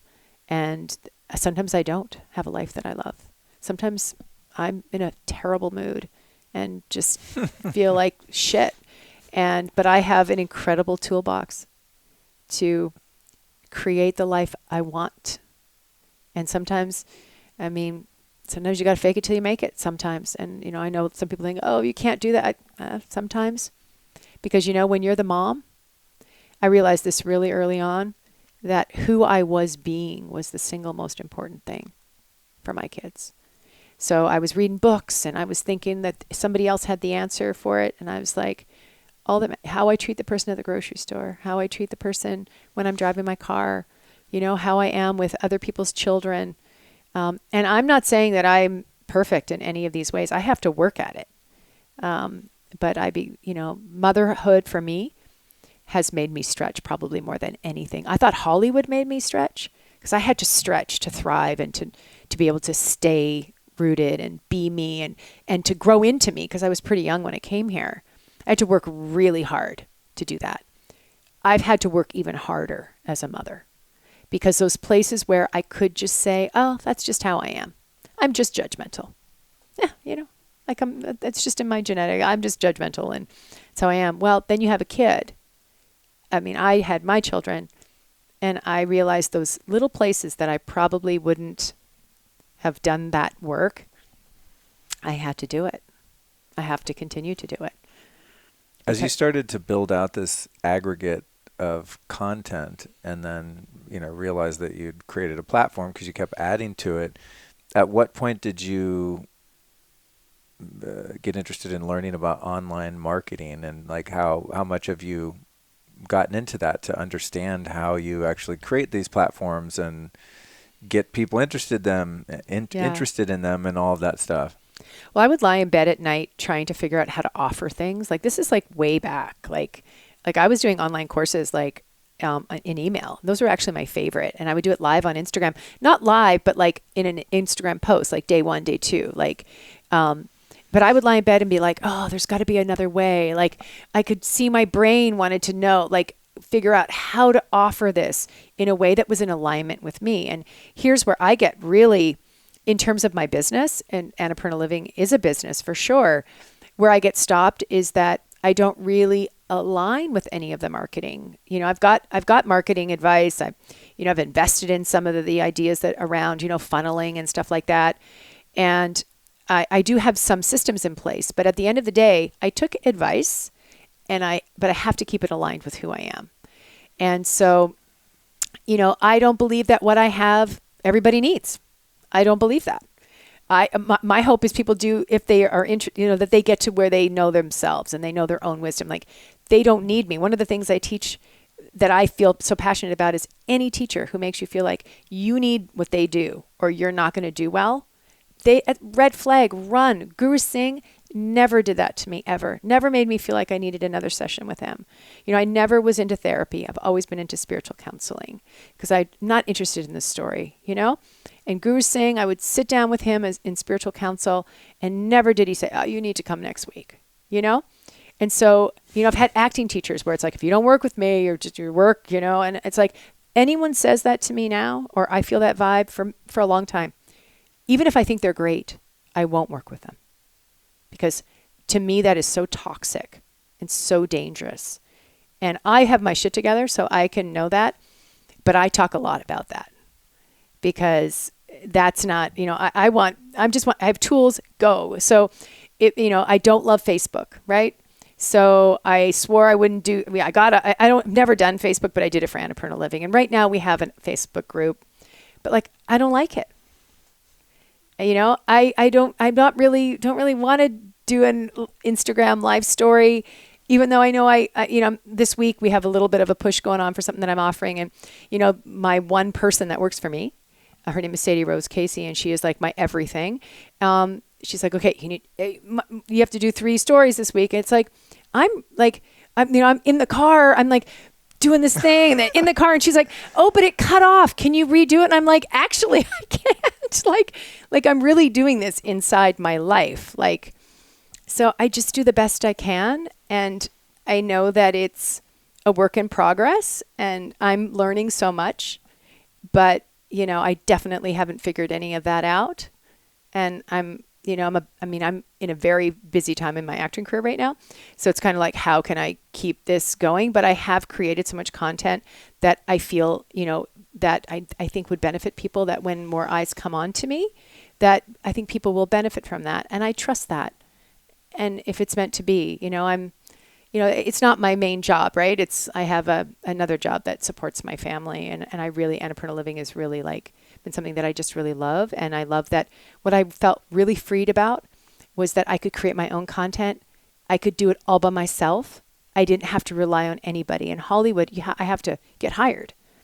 I felt like creating Annapurna Living actually helped my acting career, because I felt super empowered with knowing that I could create my own content. Like, I could take an idea from thin air that I was ruminating and make something out of it. It might not be a movie, but it's a product that I've made that has value. Absolutely. Yeah. And that was, I think, if that's all I got from it, it's been incredible. I've loved it. And I have conversations with all kinds of women, and Nadine will be in town. I'll just grab my phone and we'll talk, and I'll share that with the women that are part of what I do. And I love that. I love doing that and being that bridge between, like a lot of the women that have done the Fierce Grace Collective have gone on to do Kundalini teacher training. I think every single human being would benefit from doing the training. It is life training. I think it's more important than high school in certain ways. I wish I had learned it when I was 15 years old. I mean, it's so life-changing, that information in that 9 months of teacher training.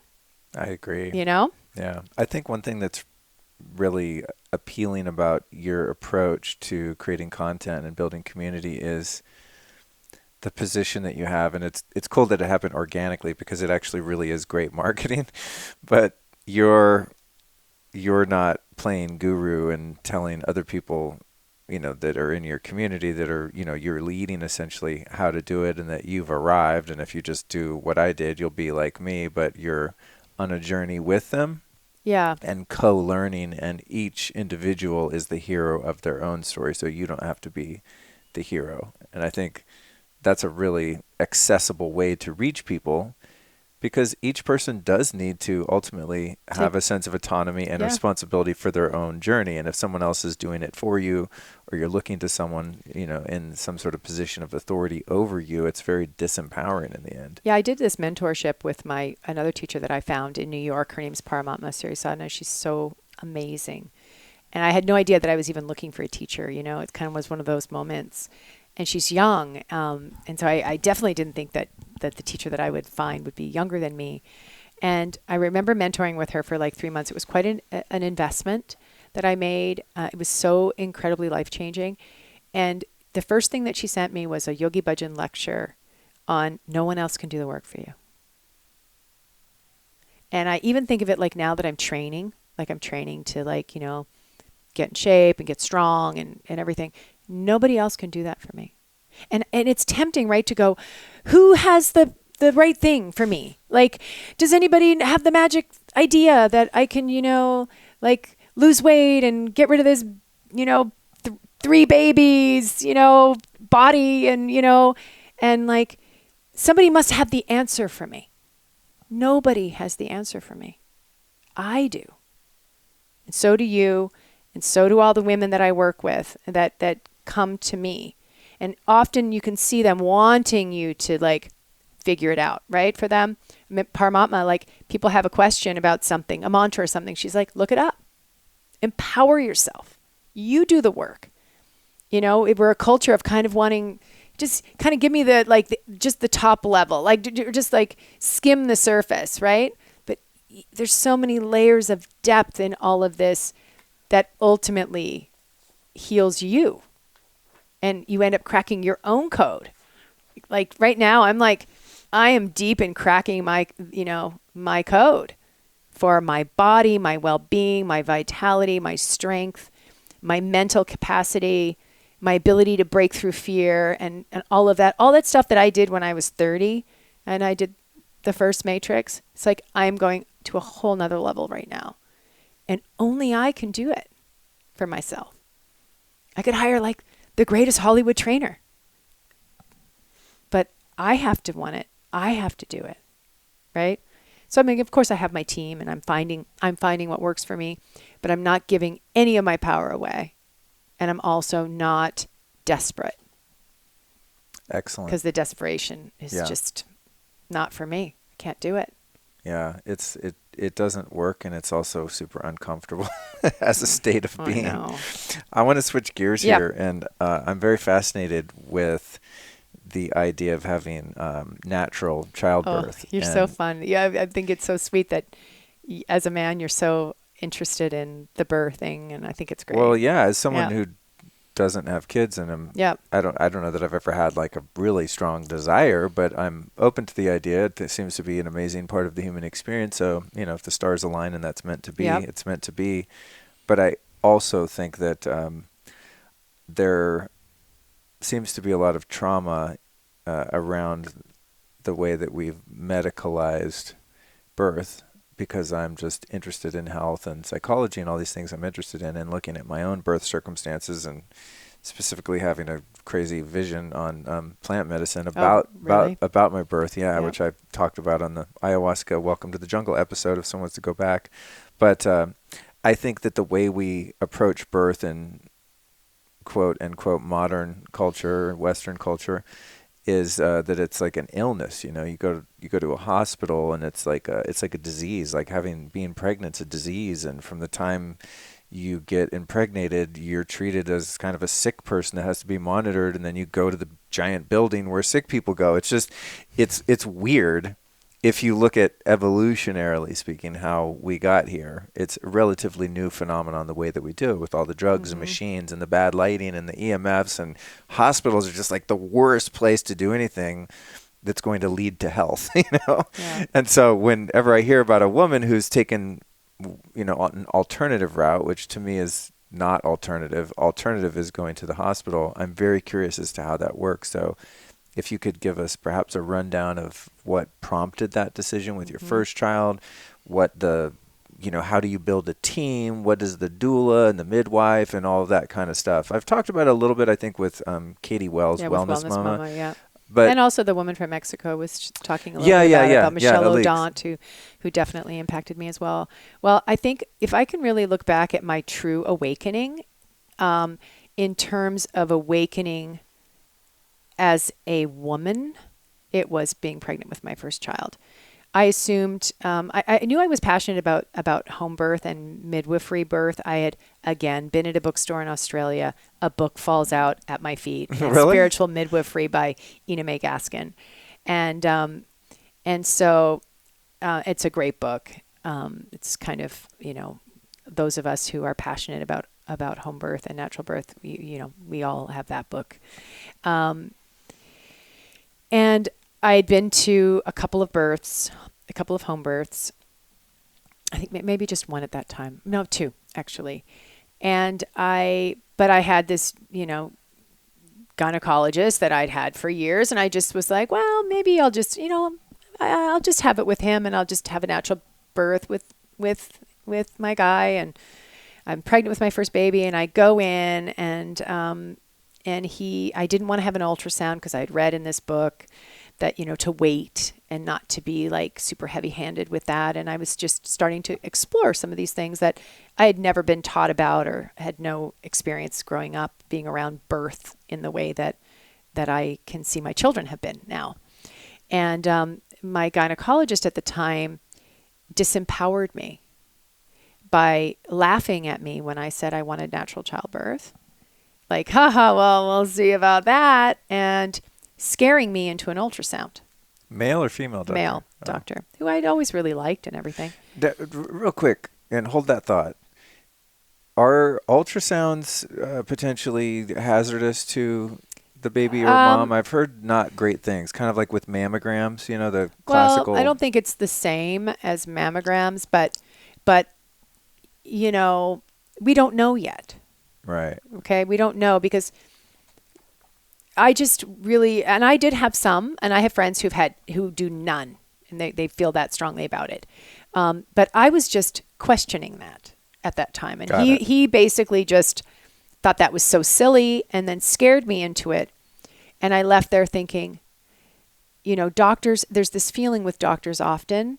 I don't have it anymore because I don't have any of these doctors in my life, but where what you say and what you feel is just, especially as a woman, is just not respected. And you're kind of talked down to in a way that was so blatant to me in that moment that I know has happened to me thousands of times.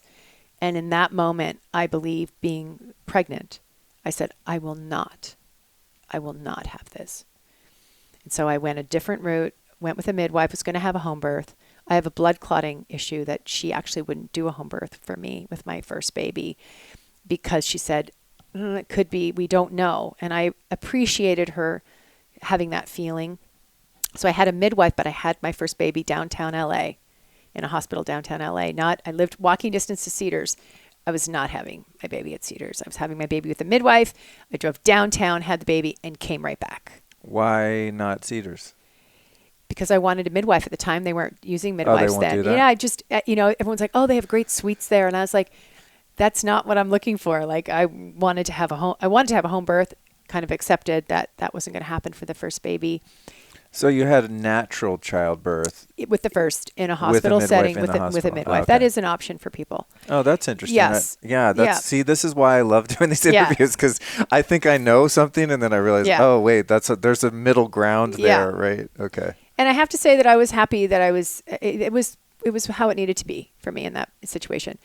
Then my second baby came. I had a midwife. I was planning to do the same thing, but I was so obsessed with this home birth thing. Like I was dreaming about it. I was I dreamt having my baby in the living room. And my midwife at the time, I said to her, I was due in about 2 weeks. And I said, if I went into labor and it was going well, could I have the baby at home? And she said, are you asking me for a home birth? And I've been it's all I talked to her about.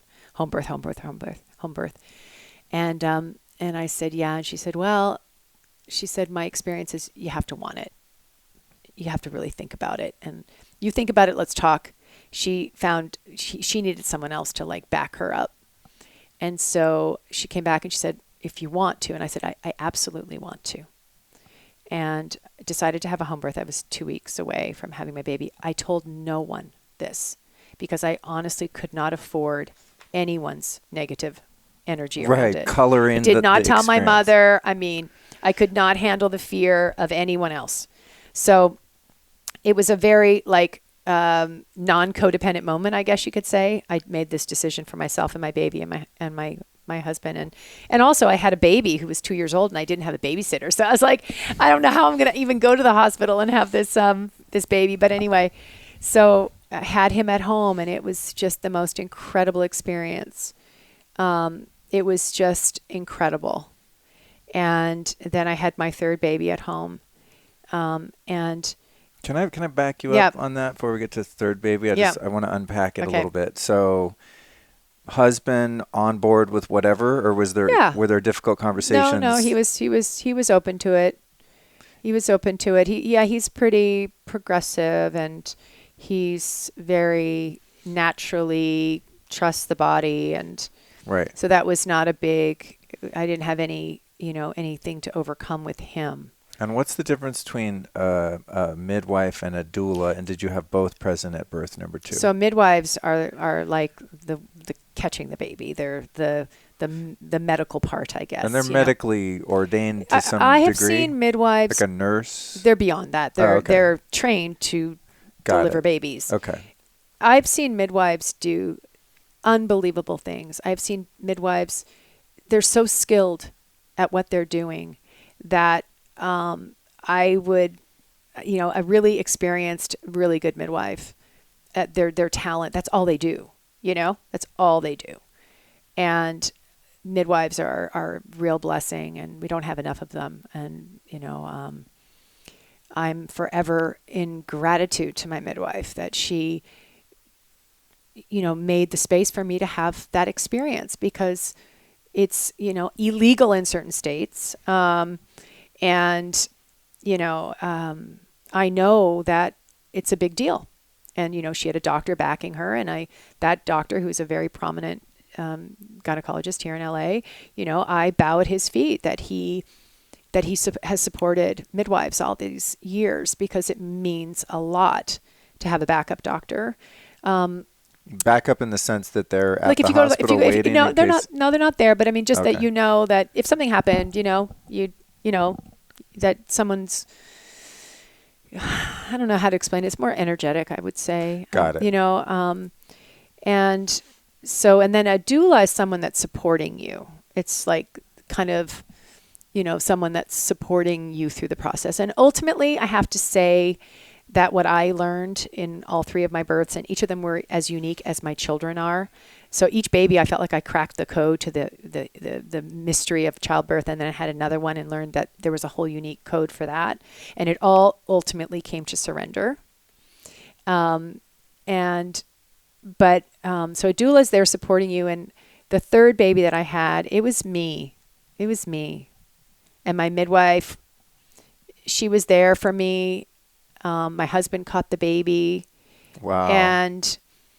And I really got that, you can have all the best team in the world, but it's ultimately, it's where do you feel comfortable? So I'm very pro-birth, but it's about where do you feel most comfortable? So like, for instance, with my second baby, I thought we would go to the hospital with the midwife like we had with my first.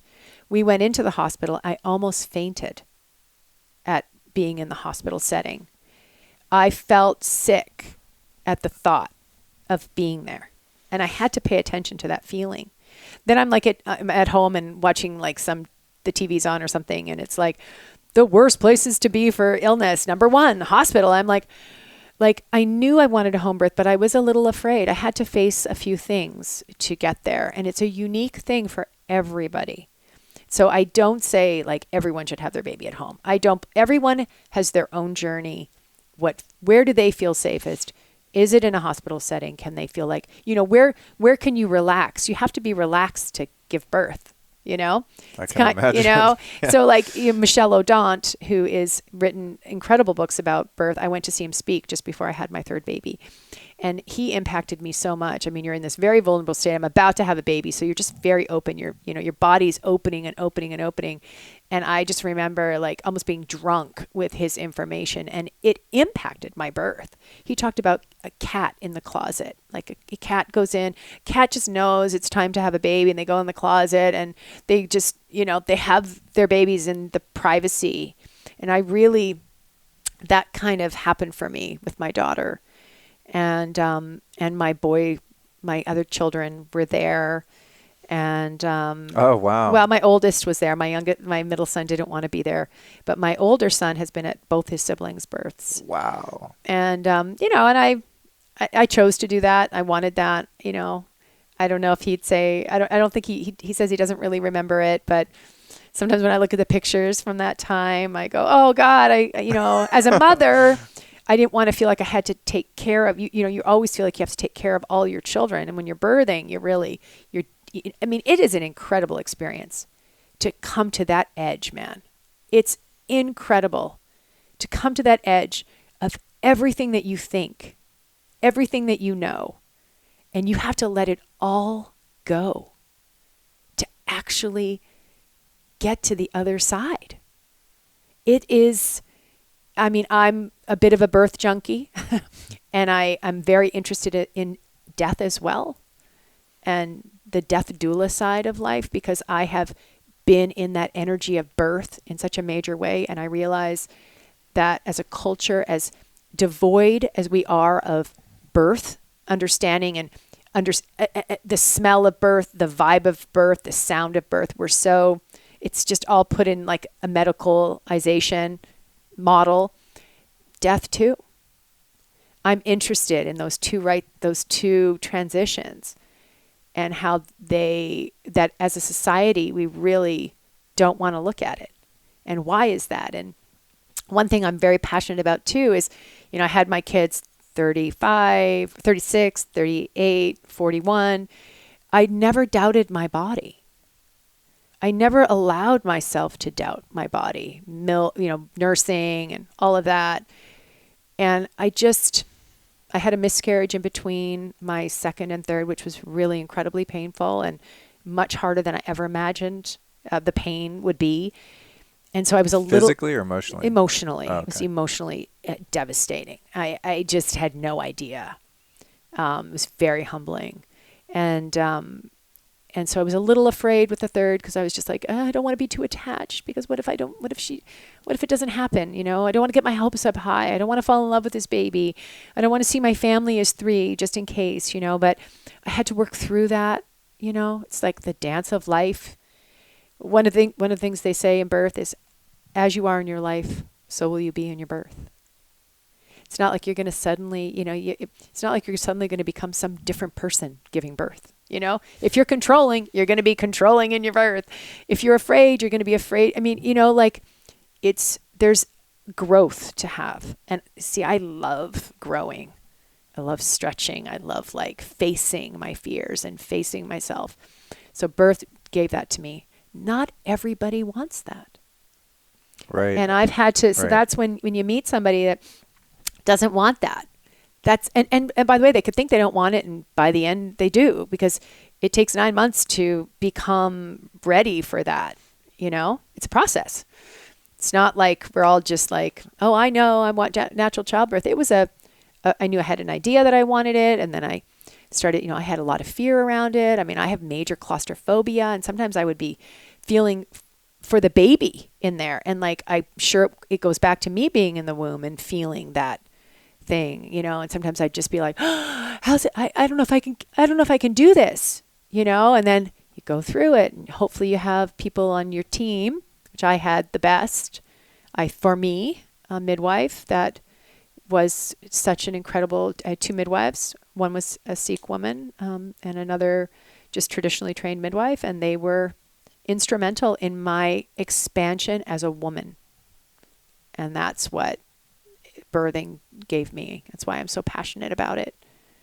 In terms of the mechanics of the thing, is a water birth how it's done, or is that another option in a home birth? Yeah, like so where are you laying? Okay, so here's the thing. How does that all happen? You can have all the best laid plans. Here's my birth plan. I'm going to have this and this, and I was going to have my baby in water.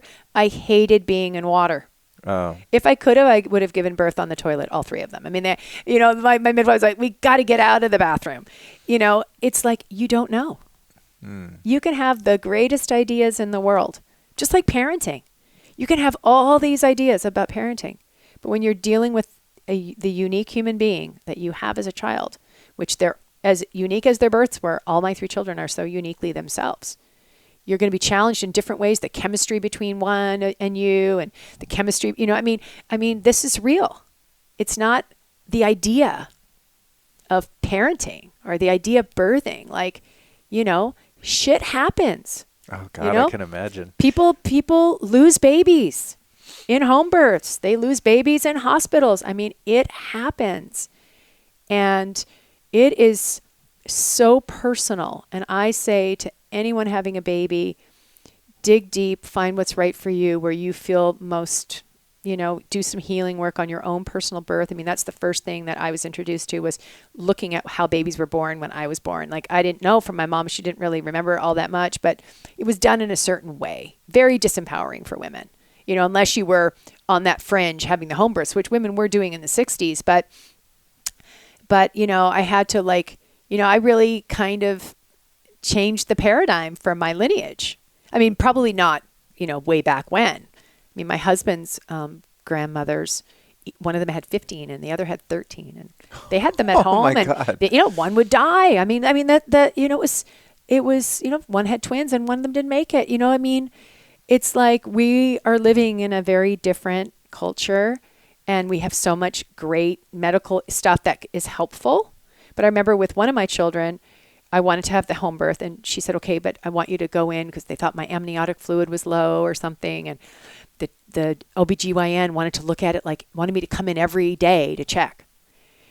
And I was like, okay, if we did not have this ultrasound thing, we would never know that he thinks this. So am I really going to put my nervous system through the stress of, you know, this? And so I went like once, and then I went a couple days later, and it was totally fine. And then I was like, I was so glad I didn't buy into it.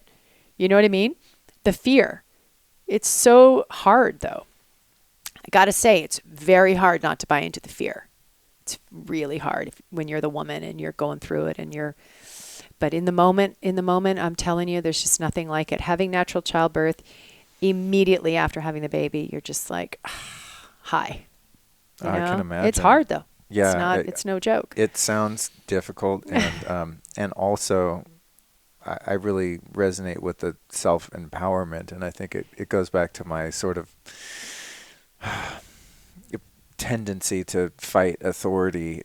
So in this particular case, so doctor, you went to med school and you have a white lab coat on, therefore you're my God and you're going to tell me how this is going to go. Fuck you. You know what you're going to laugh at me when I tell you my dream, my heart's desire. You're going to go, oh, little young lady, that's a great idea.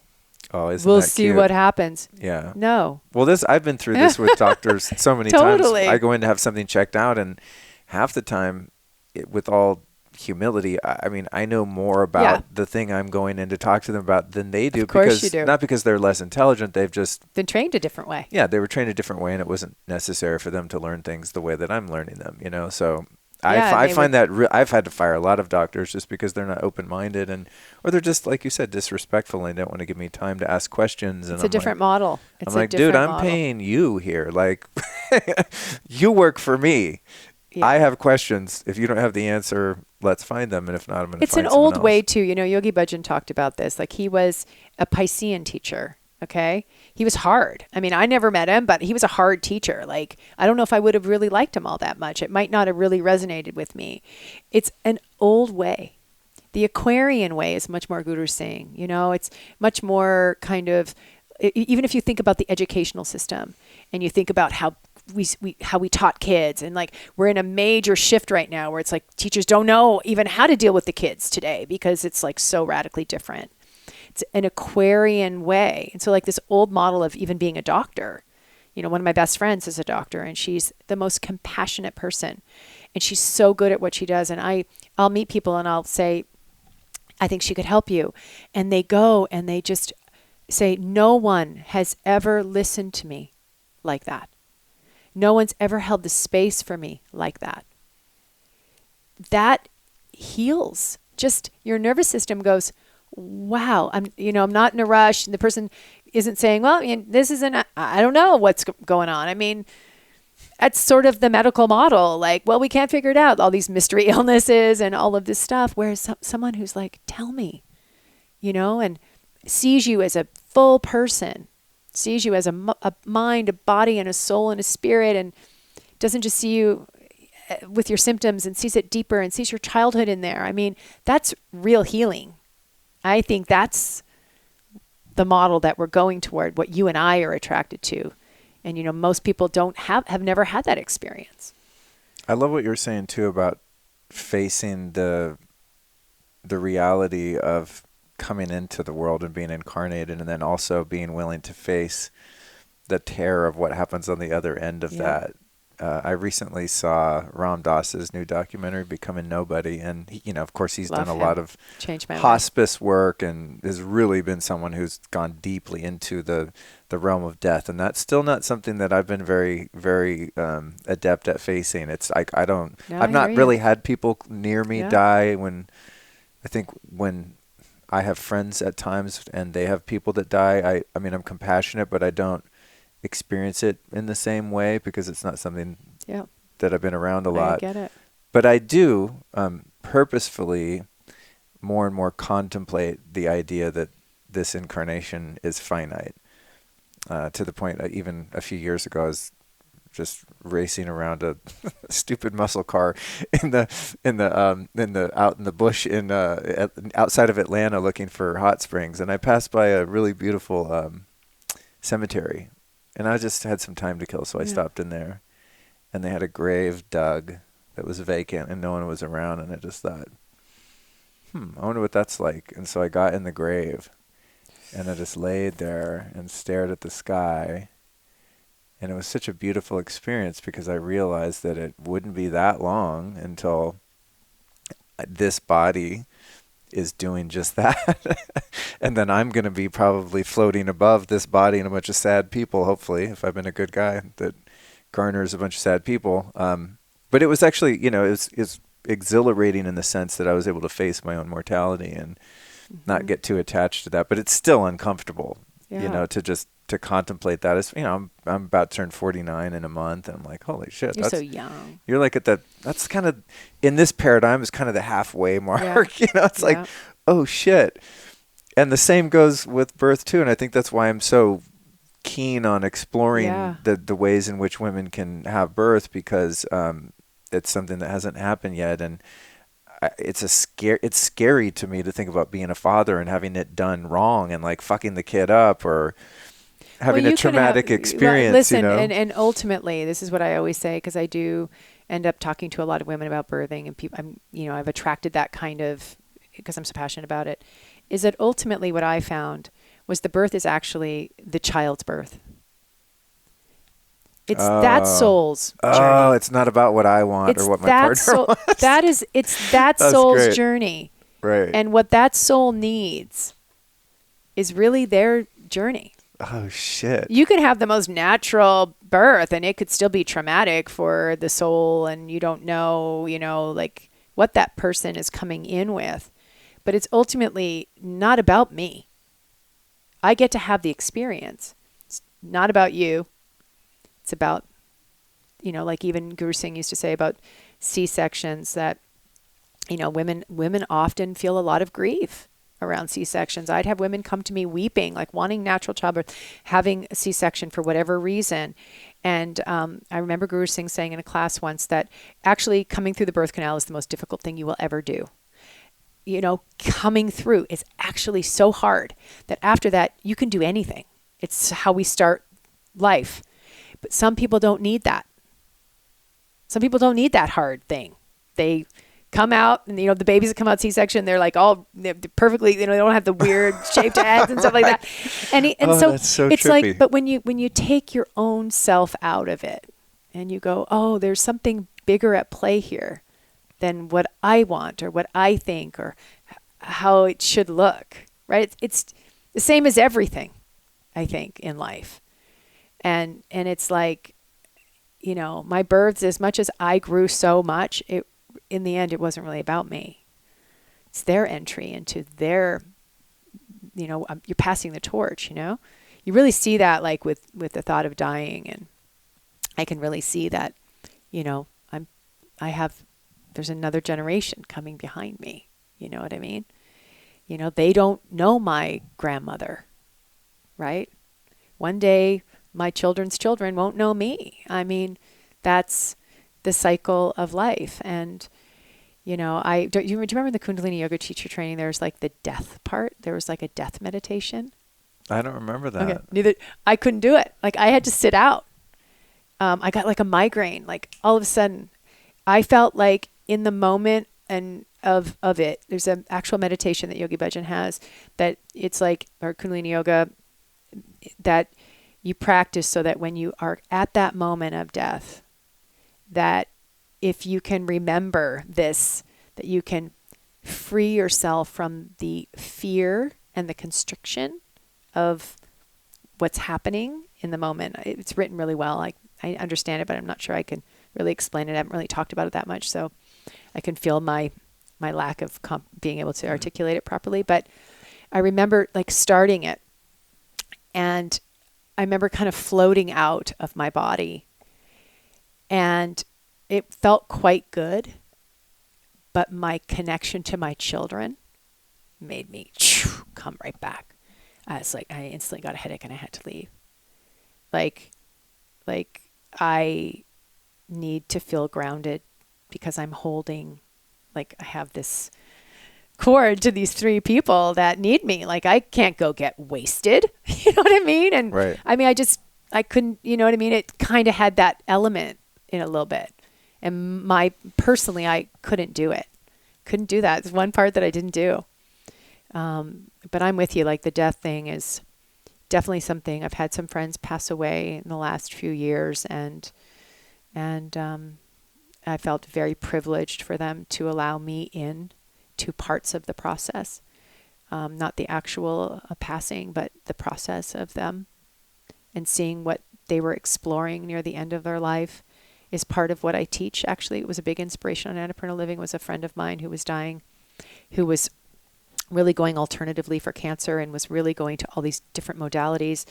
And literally up to the moment that she passed away, she wasn't sure if she was dying or detoxing. And I wasn't sure either, because she was just so clear about what she was doing, and how she was doing it. And I learned a lot from her. She's the one who really brought home to me that idea of the parasympathetic nervous system that we talk a lot about in Kundalini yoga as well, and in yoga in general, and that people talk about a lot now, but 5-6 years ago, I wasn't hearing it a lot. She was telling me she was working with a healer woman who told her that her parasympathetic nervous system was just non-existent. And she said, well, what is that? And the woman brought this pot of water, hot water, and my friend slipped her feet into the water. And as she slipped her feet into the water, she said, and the woman said, that. Oh, wow. You haven't been nurturing that at all. And my friend was telling me this, and I thought, I don't know how to do that. And every woman I know, none of us are doing that.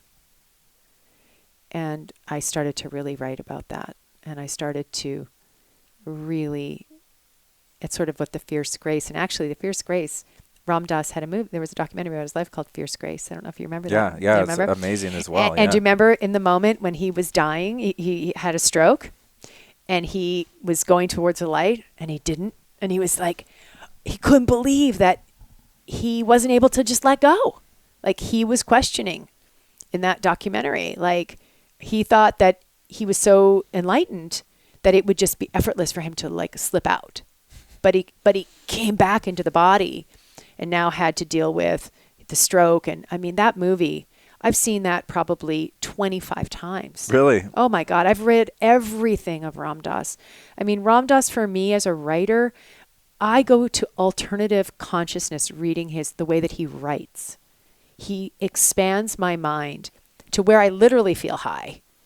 It's funny. I've never read Ram Dass. I don't have any of his books. I've just listened to his lectures. The only dance there is, read that.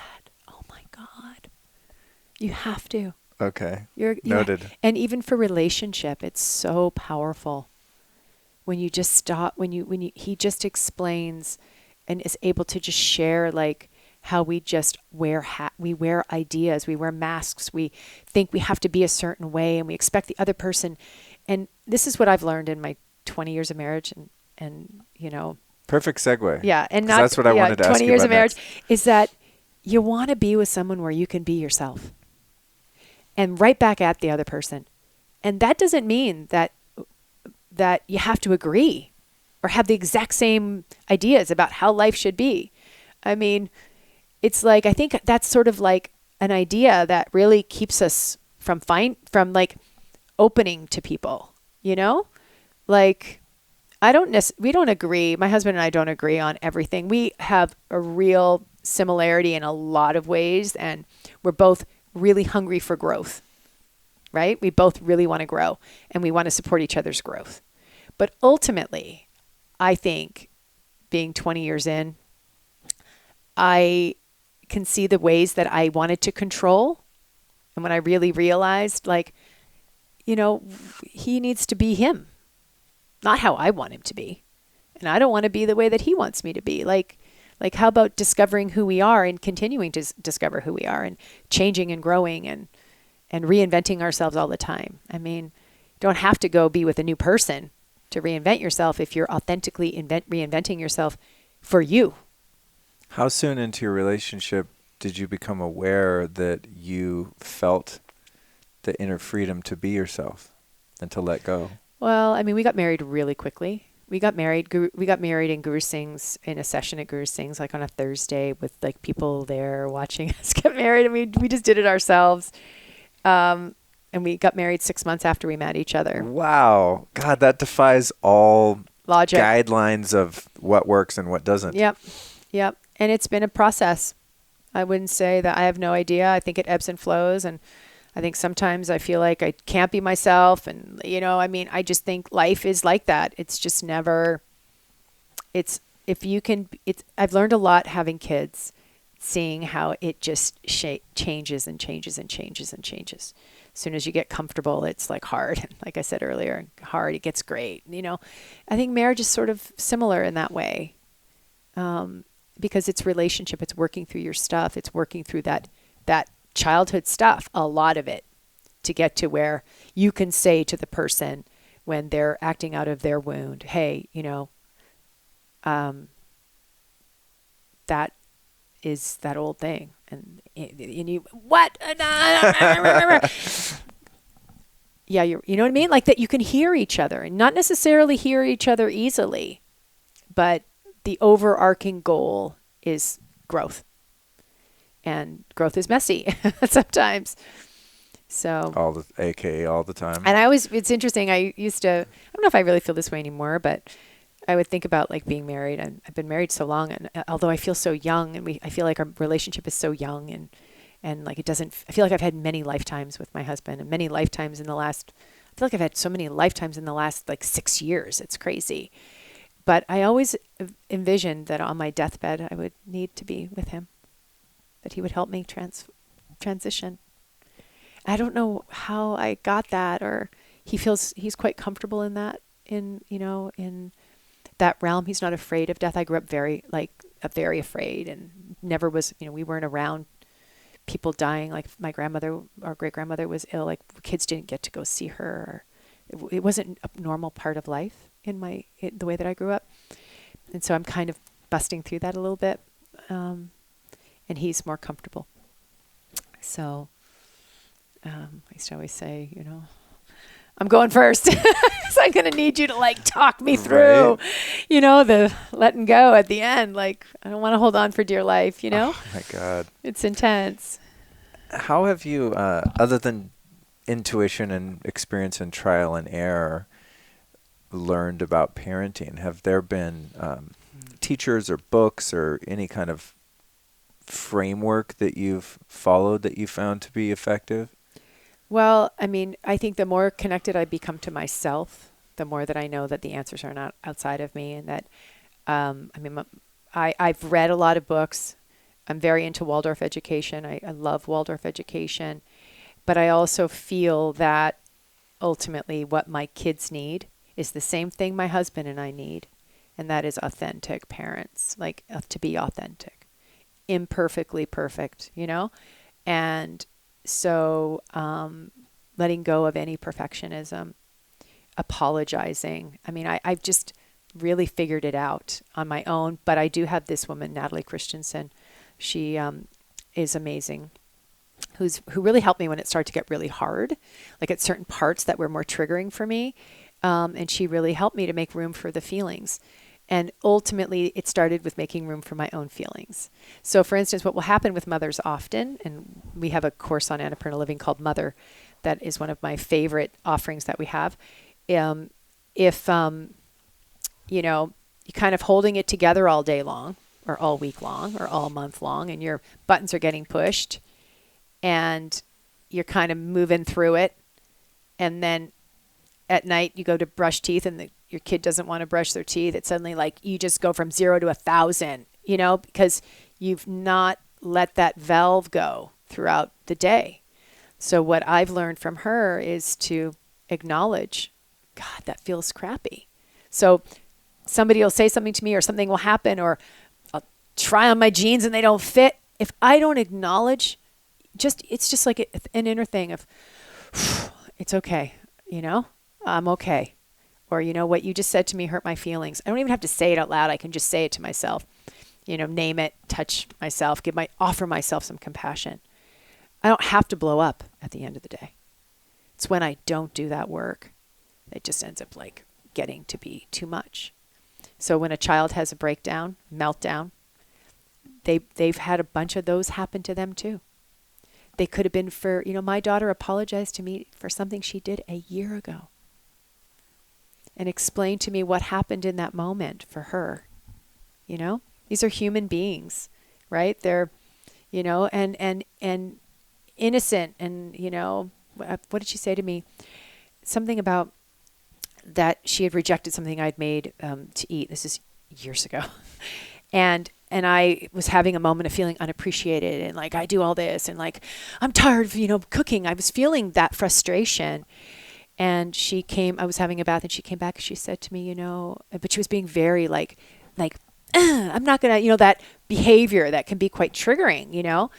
And she comes back to me and she says, Mom, I just wanted you to know that sometimes when you make new food, it makes me feel uncomfortable because I don't know if I'm going to like it or not.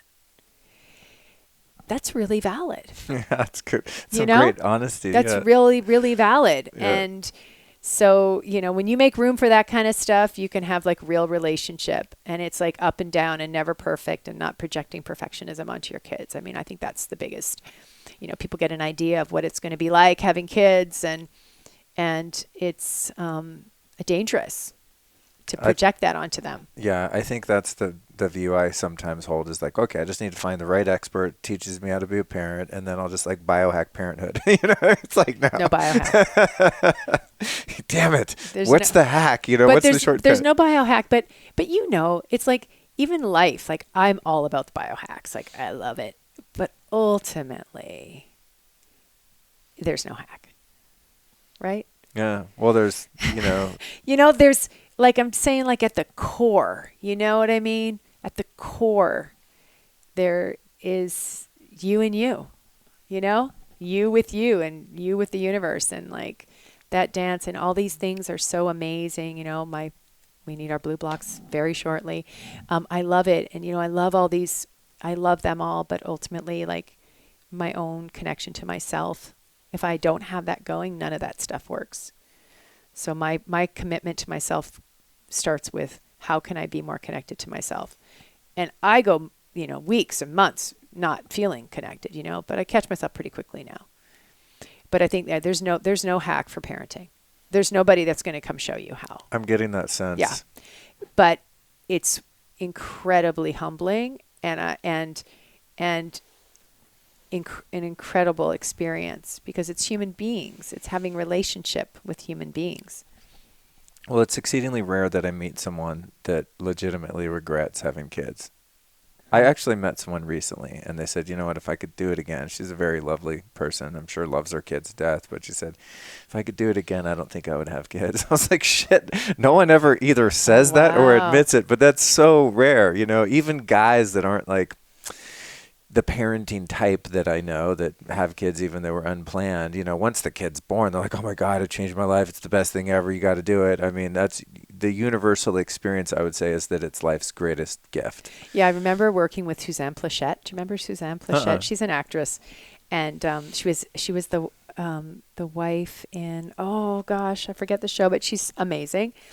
And I didn't have kids or anything. I don't think I wasn't even married or anything. And I was, I think, like 26 or something. And she said, she said, yes, children are great. They're great as long as they're in those pajamas, the pajamas with the zipper and the feet, those PJs. Yeah. And I remember thinking, oh, that's horrible. And I get it. It's not that it gets harder because when they're little, you think you have some kind of control, and you really don't. You have no control. But if you're deeply connected to your child, they really want to like hang out with you, and they want to please you because they want to be with you and it feel good and all of that. As they get older and they start to stretch into their own autonomy, it's hard. Hard for them. Harder for them than it is for us probably. Especially when you're deeply connected to your children. And the world is starting, what do they say, 0 to 7, it's the mother, 7 to 14, it's the father, and then all of a sudden it's the rest of the world. And you hope that you've given them that solid foundation. So with that when the world starts looking at them and telling them who they are, that hopefully at the core of them, they know. That's all I want for my kids is that they know who they are.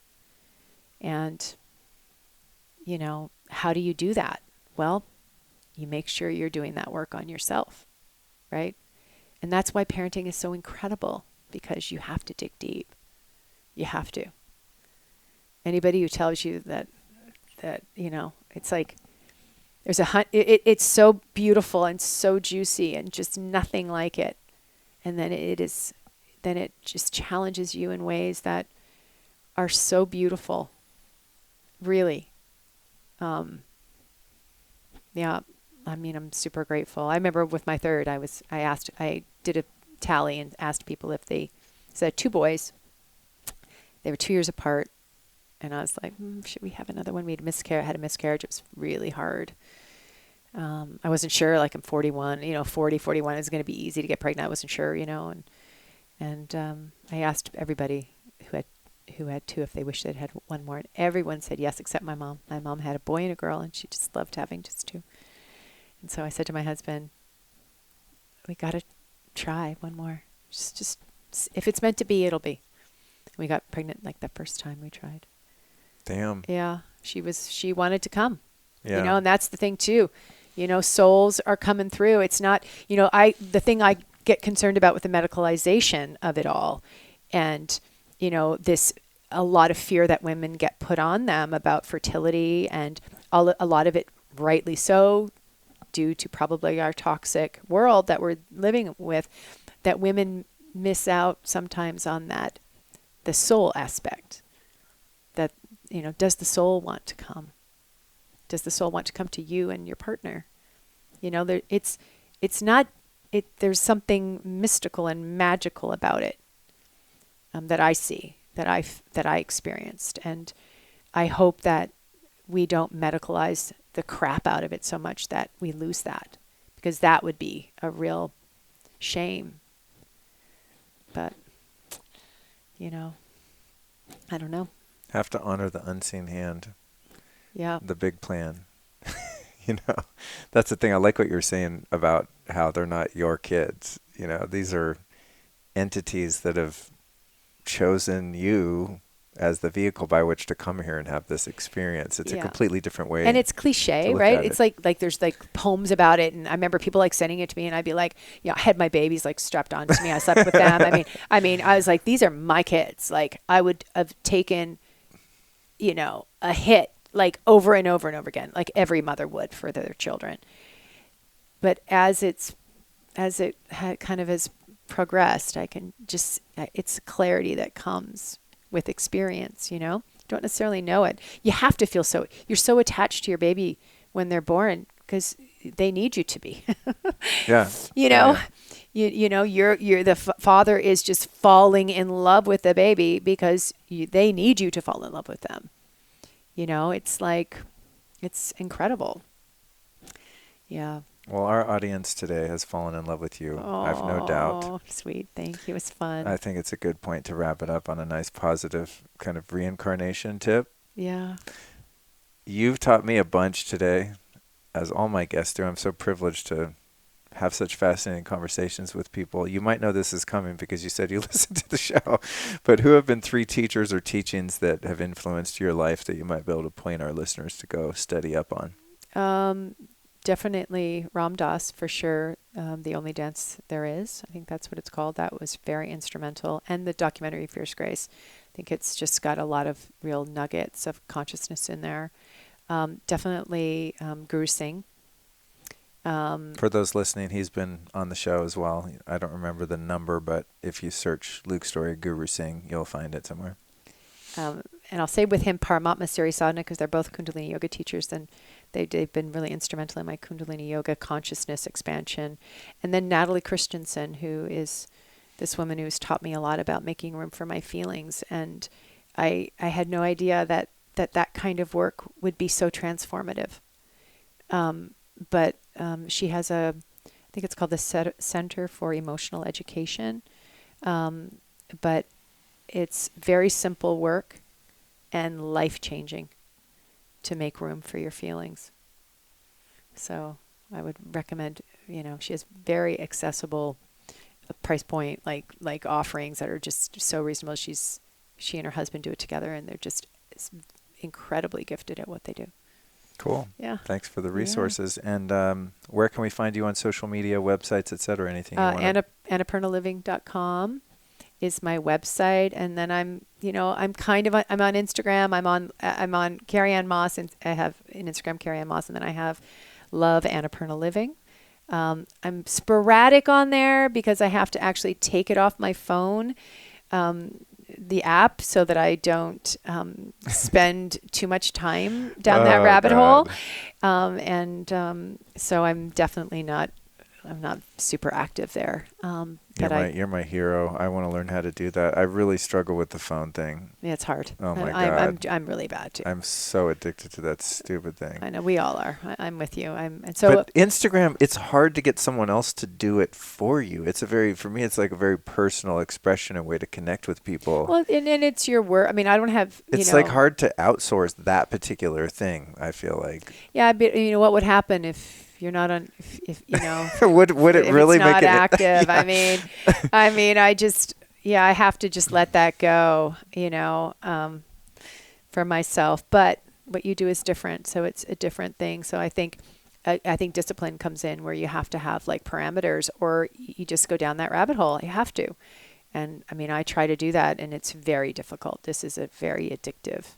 I wish there was an app on your phone that would electrically shock your fingers like horribly when you set certain times. Okay, so I'm going to do an Instagram post at 9 a.m. and I'm going to answer as many DMs as I can and then do it again at 6 or whatever. And any other time you touch Instagram, your phone shocks the shit out of you.